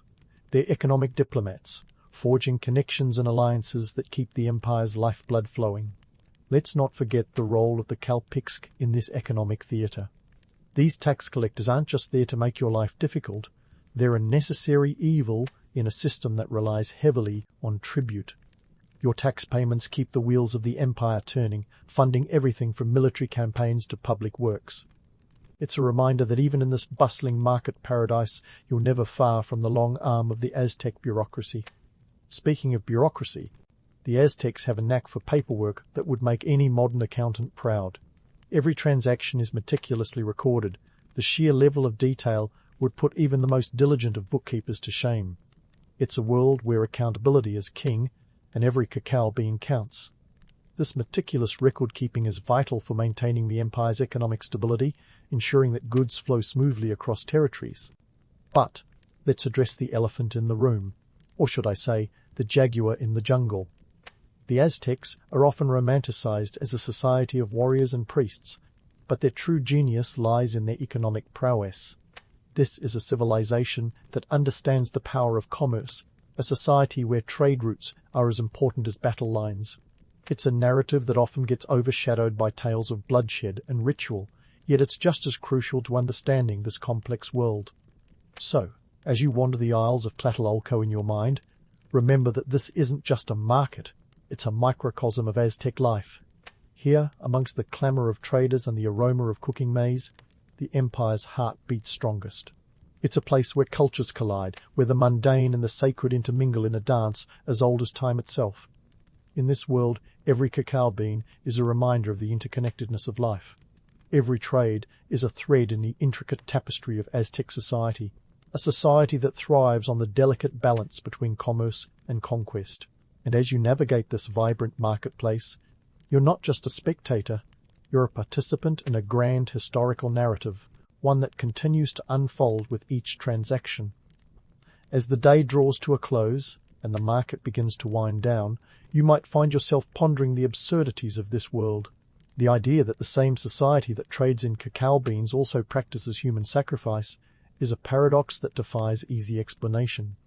Yet it's this very complexity that makes the Aztec civilization so endlessly fascinating. It's a world where the sacred and the profane coexist, where the mundane acts of buying and selling are imbued with deeper meaning. And so, as you prepare to leave Tlatelolco behind, remember the lessons it has to offer. In this vibrant marketplace, you find not just the goods of daily life, but the very essence of Aztec society. It's a place where history comes alive, where the past and present collide in a kaleidoscope of colour and sound. And as you make your way home, you carry with you the knowledge that you've been a witness to something truly extraordinary, a glimpse into a world that continues to captivate and inspire. Tomorrow, you'll return to the Chinampas, to the Calpulli, to the life of an Aztec farmer. But tonight, as you lay your head to rest, you can dream of the market, a place where the echoes of history continue to resonate, where the spirit of the Aztec people lives on in every cacao bean, every obsidian blade, every whispered trade. Sleep well, for the saga continues with the dawn, and there are countless more stories yet to be told. As you lay your head down, the echoes of Tlatelolco still buzzing in your mind, it's time to turn your thoughts to another aspect of Aztec life that looms just as large as the marketplace, religion. Because, let's face it, when you're an Aztec farmer, you're not just tilling the soil, you're performing a cosmic dance with the gods. And these deities? They're not the type to be satisfied with a simple thank you note for a good harvest. First up, we have Tlaloc, the rain god. Picture this. The guy holds the keys to the celestial sprinkler system. His domain is water, and without him, your chinampas are as useful as a chocolate teapot in a heatwave. You might think that getting Tlaloc on your side would be as simple as performing a little rain dance, but oh no. This is the Aztec world, where everything's dialed up to 11. We're talking full-blown ceremonies, complete with human sacrifices, all to ensure that the heavens open and your crops don't wither away like yesterday's gossip. Now, here's where things get a bit sticky, like maize dough left out in the sun. The effectiveness of these rituals? Let's just say it's more of an art than a science. Sure, you might think that a sacrificial offering would guarantee a bumper crop, but the weather gods seem to have a penchant for unpredictability. It's a bit like blaming Mercury retrograde for all your tech woes, even when you know deep down it's just a dodgy Wi-Fi connection. The Aztecs? Well, they might have been the original masters of this cosmic blame game. Take a moment to consider the logic, or lack thereof, behind these sacrifices. On the one hand, you've got a society that can engineer floating gardens and build an empire, yet they're still throwing people off pyramids to appease the skies. It's a paradox that highlights the clash between their sophisticated society and their deeply rooted spiritual beliefs. And as you, the weary farmer, gaze up at the stars, you might wonder if Tlaloc's got a twisted sense of humour. After all, rain doesn't always come when you want it, or need it. But Tlaloc's not the only god in town. Oh no, you've also got Ixipetotec, the god of agriculture and renewal, who's got a flair for the dramatic. This deity's ceremonies involve priests wearing the flayed skins of sacrificial victims, symbolizing the shedding of the old for the new. It's like a macabre version of spring cleaning, where life and death are intertwined in a ritual that's as gruesome as it is symbolic. The idea is to ensure that the earth, much like the human body, must go through cycles of death and rebirth to keep producing those all-important crops. Yet, as you reflect on the day's toil, you can't help but question if all this pomp and circumstance really makes a difference. Despite the elaborate ceremonies, the whims of nature seem as unpredictable as ever. It's a bit like having a state-of-the-art irrigation system, but still relying on rain dances just in case. And while it's easy to laugh at the absurdity from a modern perspective, there's a certain comfort in believing that you have some control over your fate, even if it's through ritual. But let's not ignore the economic side of things. These ceremonies aren't just for show. They're a crucial part of maintaining the social order. By participating in these rituals, you're reaffirming your place in the cosmos and in the community. It's a powerful reminder that while you might feel like a small cog in the Aztec machine, you're part of a grander narrative that stretches back generations. These rituals bind you to your ancestors, your fellow farmers, and the empire that relies on your labor. And speaking of economic realities, let's talk about the cost of these ceremonies. Human lives aside, and that's a pretty big aside, the resources poured into appeasing the gods are immense. You've got the priests, the attendants, and the materials required for the rituals, all of which mean fewer resources for, say, improving farming techniques or building more chinampas. It's a constant juggling act of priorities, where the spiritual needs of the empire sometimes clash with the practicalities of everyday life. So, as you ponder the role of the gods in your life, think about the delicate balance you have to achieve.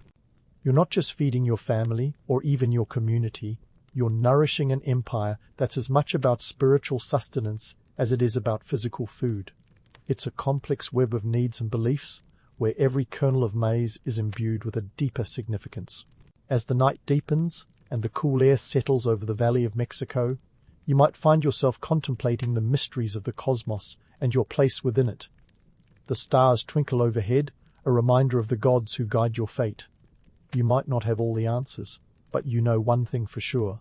Tomorrow, you'll rise again to face another day, ready to continue the eternal dance between man and nature, between the earthly and the divine. In this world, where the line between the sacred and the mundane is as thin as a maize tortilla, every action is a prayer, every harvest a testament to the power of belief. And so, you sleep, comforted by the knowledge that you are part of something much larger than yourself, a living thread in the vibrant tapestry of Aztec life. As dawn approaches, the saga continues. You're not just waking up to another day in the life of an Aztec farmer, you're stepping into a role that has been played out for centuries, a role that connects you to the very heart of your civilization. And while the challenges are many, and the rewards often elusive, You know that the journey is as important as the destination. Sleep deeply, for the story is far from over. As the first light of day filters through the gaps in your modest thatched roof, you wake with the familiar aches of an Aztec farmer. You're not just rising with the sun, you're stepping back into the intricate dance of Mesoamerican life, where every moment is a testament to the resilience and ingenuity of your people. The day ahead promises to be as demanding as any other. But before you dive into the mud and maze, let's take a moment to unwind the tangled skein of Aztec social hierarchies. Ah, yes, the social ladder. A construct as ancient as civilization itself, and just as rickety. In the Aztec world, it's a pyramid scheme of a different sort, where your place is as predetermined as the sunrise. At the top, you've got the nobility, the Pippleton, who glide through life with the ease of someone who's never had to scrape mud off their sandals. They're the ones with the feathered capes and jade jewelry, and, let's be honest, their biggest hardship is deciding which ceremonial headdress to wear. For you, the Maisuali, or common folk, life is a little less glamorous. You're the backbone of this grand empire, the unsung heroes who till the soil and ensure that the Chinampas remain the bustling breadbaskets of Tenochtitlan. It's a noble role, sure, but while the poets might wax lyrical about the beauty of toiling under the sun, you're more concerned about keeping food on the table and the tax collectors at bay. Now, let's not sugarcoat it. Being a farmer in a stratified society isn't exactly a walk in the park. The Kalpixk, those ever-present tax collectors, are a constant reminder of the empire's insatiable appetite for tribute. They don't care if your maize yield was ravaged by pests, or if the rains were late. They want their cut, and they're not taking "the dog ate my crops" as an excuse. It's a harsh reality that turns the romantic notion of the noble farmer into a daily grind of survival. But just when you're ready to throw in the towel, or rather, the farming hoe, remember that the Aztecs had a knack for finding silver linings in the most unexpected places. The Kalpali, your local kin group, is more than just a collection of nosy neighbours. It's your support system. In this world of communal land and shared resources, your fellow Kalpuli members are like an ancient version of a neighbourhood watch, ensuring that everyone pulls their weight and that no one slips through the cracks. Yet for all its communal charm, the Kalpuli also embodies the contradictions of Aztec society. It's a microcosm of the wider empire, where cooperation and competition go hand in hand. You're expected to contribute to the collective welfare, but you're also vying for a slice of the very limited pie. It's like a game of musical chairs, where the music is the relentless march of the seasons and the stakes are your livelihood. And speaking of music, let's not forget the role of the Aztec priesthood, the Tlamakazki.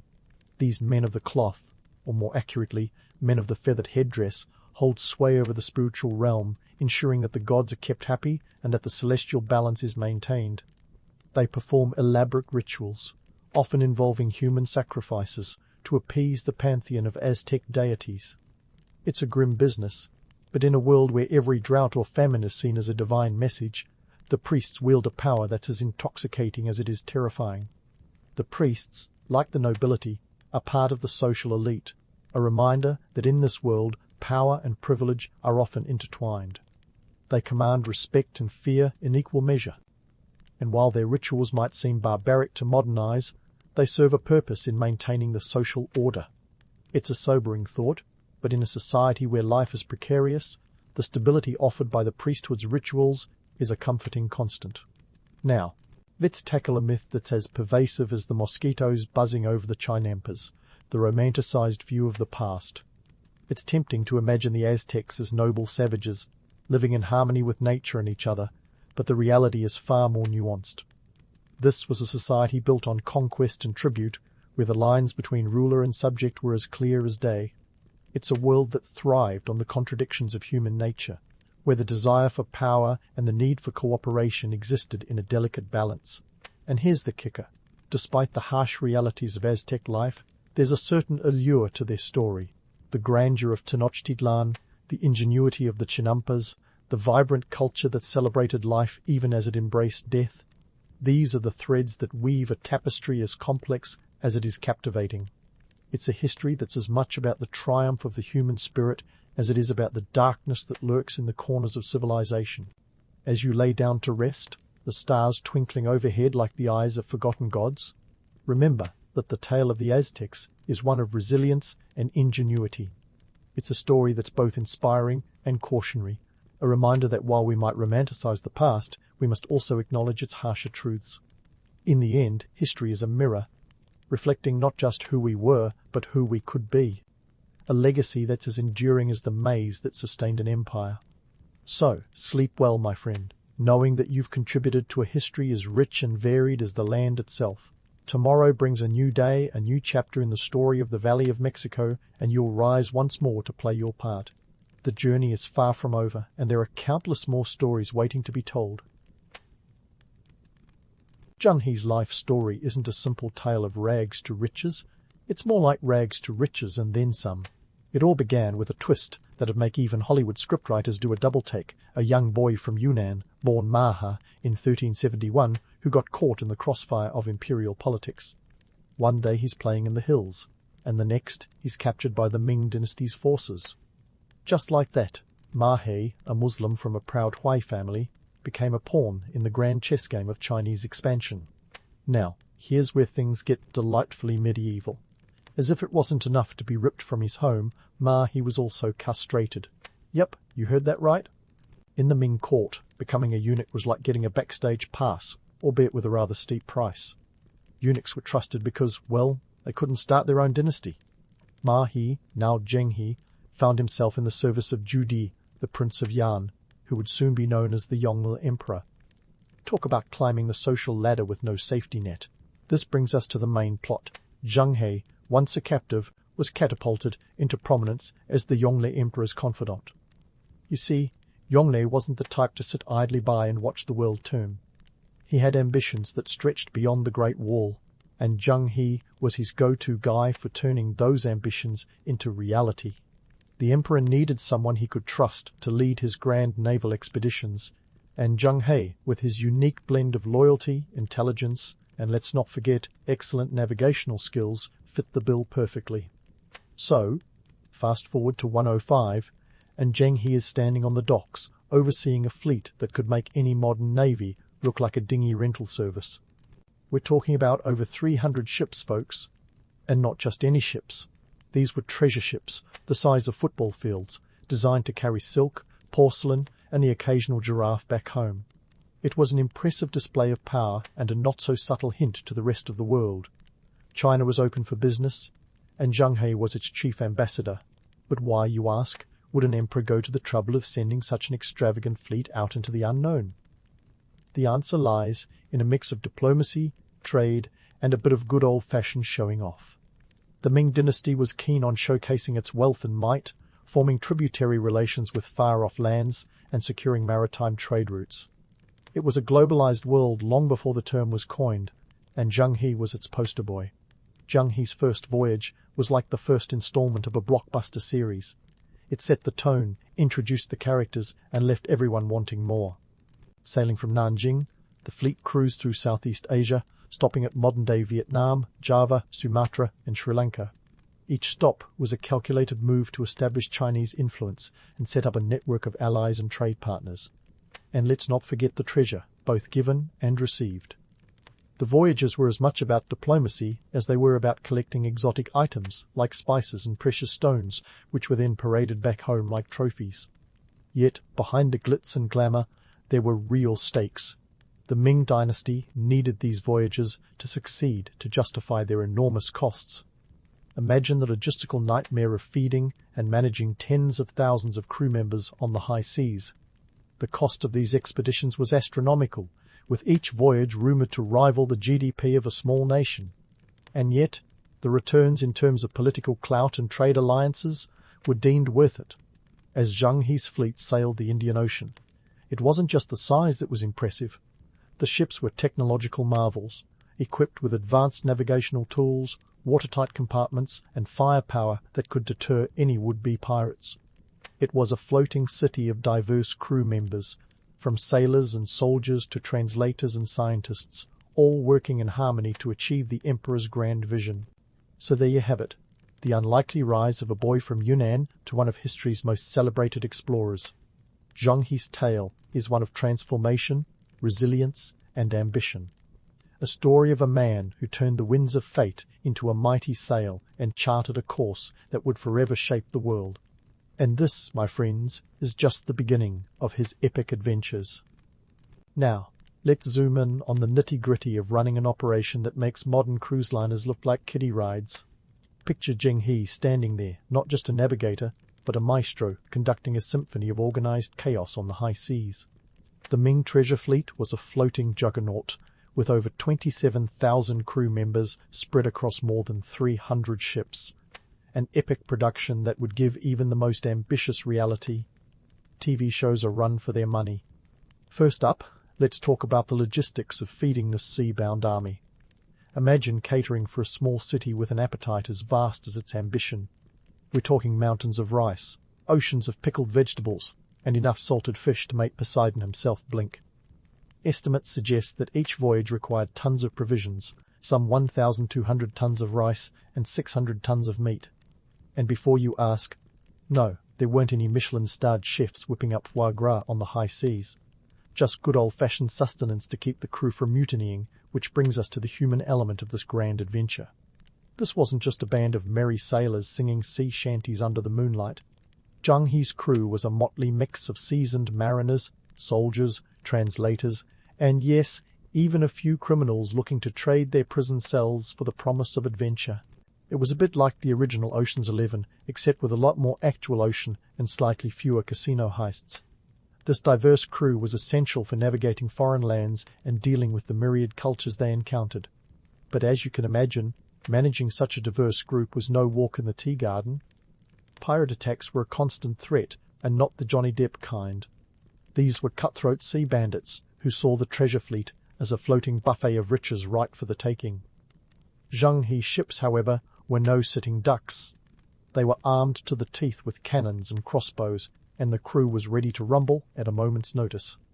The fleet's firepower was both a deterrent and a statement, a testament to the Ming dynasty's determination to protect its interests and assets on the high seas. The economic motivations behind these voyages were as grand as the ships themselves.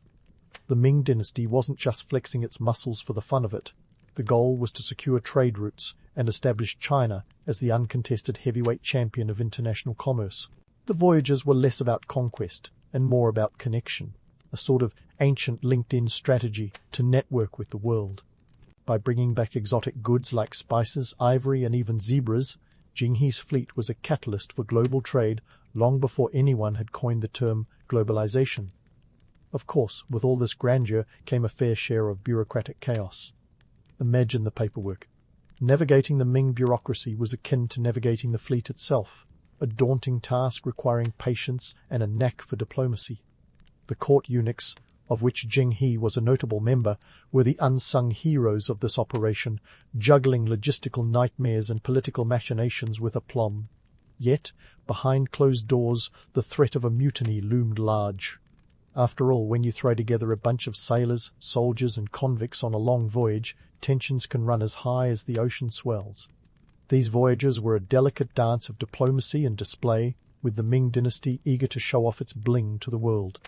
The treasure ships were not just vessels, they were floating billboards advertising China's wealth and power.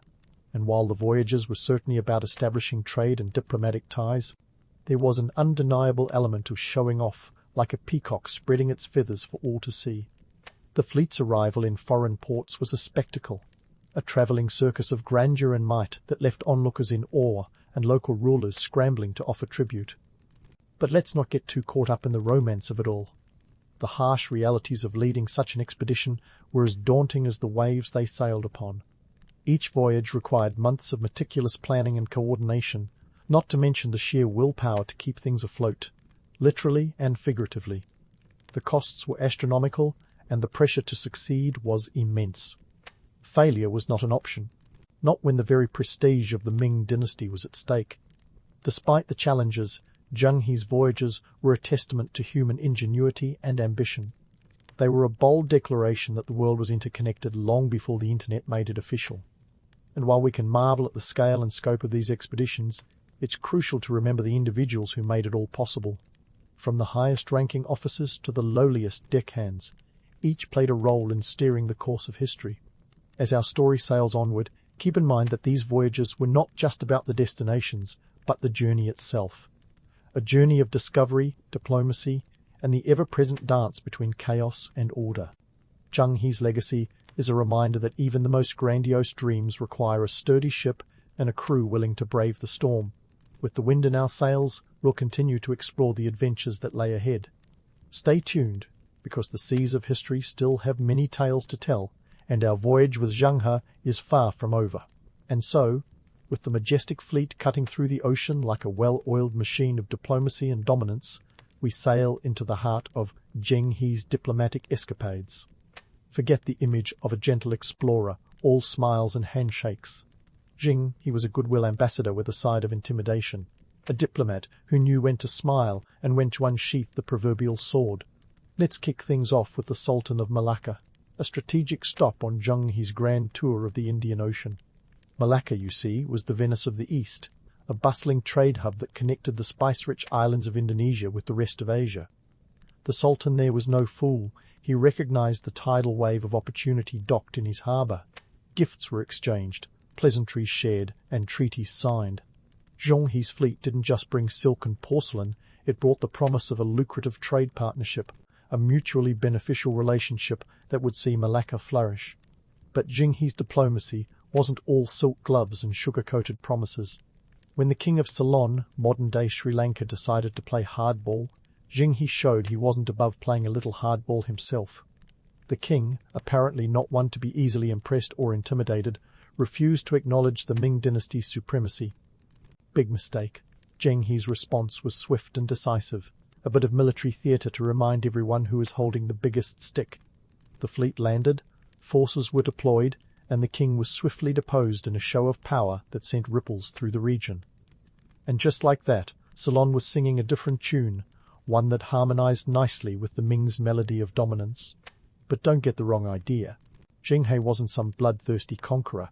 His military interventions were less about conquest and more about ensuring the safety and prestige of the fleet. It was a classic carrot-and-stick approach with a dash of Ming dynasty flair. The message was clear: play nice, and everyone benefits. Play dirty, and you might just find yourself on the receiving end of China's formidable naval prowess. Now, let's tackle a lingering myth, that of Zheng He as a peaceful explorer on a mission of friendship and cultural exchange.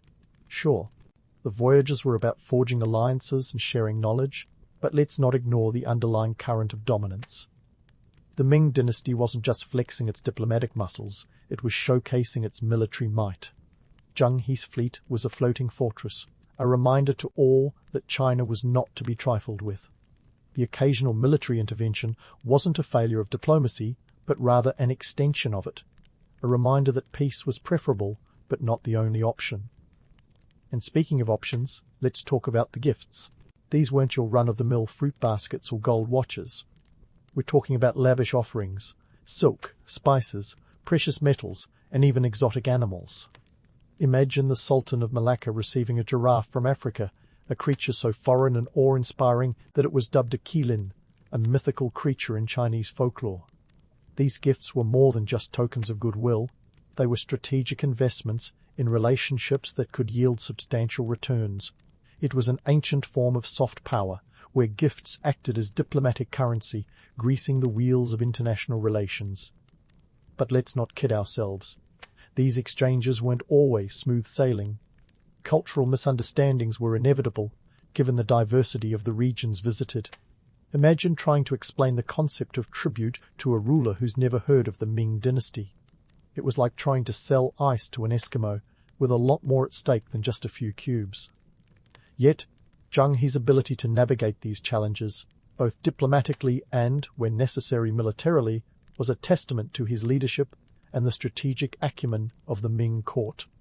The legacy of Zheng He's voyages is a tapestry of diplomacy, military might, and economic strategy. It's easy to romanticize the image of Zheng He as a benevolent emissary, spreading peace and prosperity across the seas, but the reality was more complex, a delicate dance of power and pragmatism that required a deft hand and a keen mind. Zheng He was a man of many talents, and his voyages were a reflection of the multifaceted nature of diplomacy itself, a mix of charm, strength, and a touch of theatricality. As we chart the course for the next leg of our journey, let's keep in mind the dual nature of Zheng He's mission. It was a quest for connection in a world divided by oceans and cultures, a testament to the enduring human spirit of exploration and the pursuit of greatness. Yet, beneath the surface, it was also a reminder of the harsh realities of power and the lengths to which nations will go to secure their place in the world. Stay tuned as we continue to unravel the saga of Zheng He, navigating the seas of history with a compass set to discovery and a keen eye on the horizon. The journey is far from over, and the tides of time still have many secrets to reveal. And so, with Zheng He's armada slicing through the seas like a well-oiled machine of international intrigue, we dive deeper into the grand chessboard of geopolitics his voyages set in motion. Forget chess, though. This was 4D underwater backgammon with a side of high-stakes poker, where alliances, trade routes, and the occasional coup d'etat were all on the table. Zheng He's expeditions weren't just about flaunting Ming China's maritime bling. They were the opening salvo in a global economic revolution. By planting Chinese flags, or at least the idea of them, across the Indian Ocean, Zheng He wasn't just making friends and frenemies, he was reshaping the entire concept of trade. Think of it as the original Silk Road 2.0, but with a lot more water and far fewer camels. Before Zheng He's voyages, the Indian Ocean was like a massive, unorganized bazaar. Sure, Arabian traders were happily bartering frankincense and myrrh. Take that, Santa's elves. But the network was a bit of a free-for-all. Enter Zheng He, stage left, with a flotilla that made even the most seasoned traders stop and think. Well, that escalated quickly. His voyages transformed the Indian Ocean into a superhighway of commerce with China at the helm. But let's not forget the frenemies Zheng He made along the way. The dude had a knack for turning potential adversaries into allies, or at least keeping them on their toes. Take the Sultan of Calicut, for example. Situated on the southwest coast of India, Calicut was a key stop for Zheng He's fleet. The Sultan there saw the writing on the wall, or rather saw the massive ships on the horizon, and decided that playing nice with the Chinese was a smart move. Trade agreements were inked, and Calicut became one of the Ming dynasty's most reliable partners, a gateway for spices and other exotic goods that would make any medieval gourmand drool. However, navigating these waters wasn't all smooth sailing. Zheng He had to contend with existing powers who weren't exactly thrilled about this new kid on the block. The Arab merchants, who had long dominated trade routes to the Middle East and Africa, suddenly found themselves facing a formidable new competitor. The Portuguese, too, would soon enter the scene, bringing with them their own brand of colonial ambition. It was a delicate balance, a game of risk where the stakes were as high as the masts of Zheng He's treasure ships. Now, let's talk legacy. Zheng He's voyages were like a pebble dropped in a pond, creating ripples that would eventually become waves of change. By the time the final expedition set sail in 1433, the blueprint for a global trade network was firmly in place. The Indian Ocean had become a bustling corridor of commerce, with Chinese silk and porcelain flowing westward, and spices, gems, and gold making their way back to the Middle Kingdom. It was globalization before globalization was cool, a preview of the interconnected world to come. But here's the kicker. While Zheng He's expeditions opened up new opportunities for trade, the real benefits for the Ming dynasty are up for debate. Did China become fabulously wealthy overnight, Scrooge McDuck style? Not quite. For all the pomp and circumstance, the economic returns were less than stellar. Sure, there were tributes and exotic gifts, but these were more about maintaining prestige than turning a profit. The voyages were a financial sinkhole, with each expedition costing a small fortune, rumoured to be equivalent to the annual revenue of an entire province. Talk about a budget-busting holiday.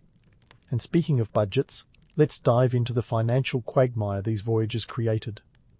Funding Zheng He's expeditions was like trying to bankroll a blockbuster movie franchise with no guarantee of a box office hit.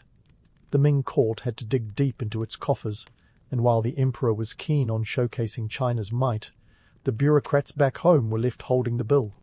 The cost of outfitting and maintaining a fleet of over 300 ships, not to mention feeding and paying a crew of 27,000, was astronomical. It's no wonder there were murmurs of dissent among the court officials, who began to question whether all this showing off was truly worth it. The financial strain was no laughing matter. By the end of Zheng He's seventh voyage, The Ming treasury was running on fumes. The ambitious naval program had drained resources that could have been used to bolster the military or improve infrastructure. And while the emperor's vision of a maritime superpower was grand, the reality was a bit like ordering champagne on a beer budget. The voyages, while spectacular, nearly bankrupted the empire, leading to a hilarious yet sad realization that perhaps all that glitters isn't gold, or at least not financially sustainable. In the end, the Ming court decided to pull the plug. The treasure ships were mothballed, and China turned inward, focusing on domestic issues rather than maritime adventures. It was a pivot that would have long-lasting consequences, as European powers, unencumbered by such fiscal misadventures, began to explore and colonize at will. Zheng He's voyages, while visionary, were ultimately a cautionary tale of ambition outpacing practicality. A reminder that sometimes even the grandest dreams need a reality check. As we continue to navigate the complex seas of Zheng He's legacy, it's clear that his story is one of both triumph and caution. His voyages were a testament to human ingenuity and the quest for connection in a world divided by vast oceans and diverse cultures. Yet, they also serve as a reminder of the limits of power and the cost of prestige. The legacy of Zheng He is a tapestry of triumphs and trials, a reflection of the delicate dance between aspiration and reality. Stay with us as we chart the final leg of this epic journey, exploring the enduring impact of Zheng He's voyages on the world stage and the lessons they offer for modern times. There are still tales to be told, and the seas of history are far from calm. So tighten those sails and hold fast, for the adventure is far from over. And so, we find ourselves at the crest of Zheng He's grand odyssey, teetering on the edge of an era that promised so much but delivered, well, a rather dramatic anticlimax. You see, while Zheng He was out there rewriting the rules of the high seas, the home front had other ideas that involve less maritime ambition and more burning of the evidence, like the world's most expensive bonfire. Q. 1433, the year that rang the final bell for Zheng He's legendary voyages. It was as if the Ming dynasty woke up from a wild night of exploration and decided, let's just pretend that never happened. Following Zheng He's death, the empire decided to ghost the entire fleet, dismantling the ships and torching the records. It was a breakup so abrupt, even Taylor Swift would be impressed. And just like that, the fleet that once roamed the ocean became kindling, and the chronicles of these epic journeys went up in smoke, leaving behind only whispers and the occasional giraffe sighting. Now, if you're sitting there scratching your head, you're not alone. Why would an empire that had just flexed its maritime muscles decide to give up its gym membership? Well, it turns out the reasons were as murky as the depths Zheng He once sailed. The financial strain was real. Those treasure ships didn't pay for themselves after all. Plus, a new emperor was in town, the Hongxi Emperor, whose vision was decidedly more landlocked. He and his successors preferred to focus resources on defending China's northern borders against pesky Mongol invasions rather than playing the maritime version of Risk. So, what did this mean for Zheng He's legacy?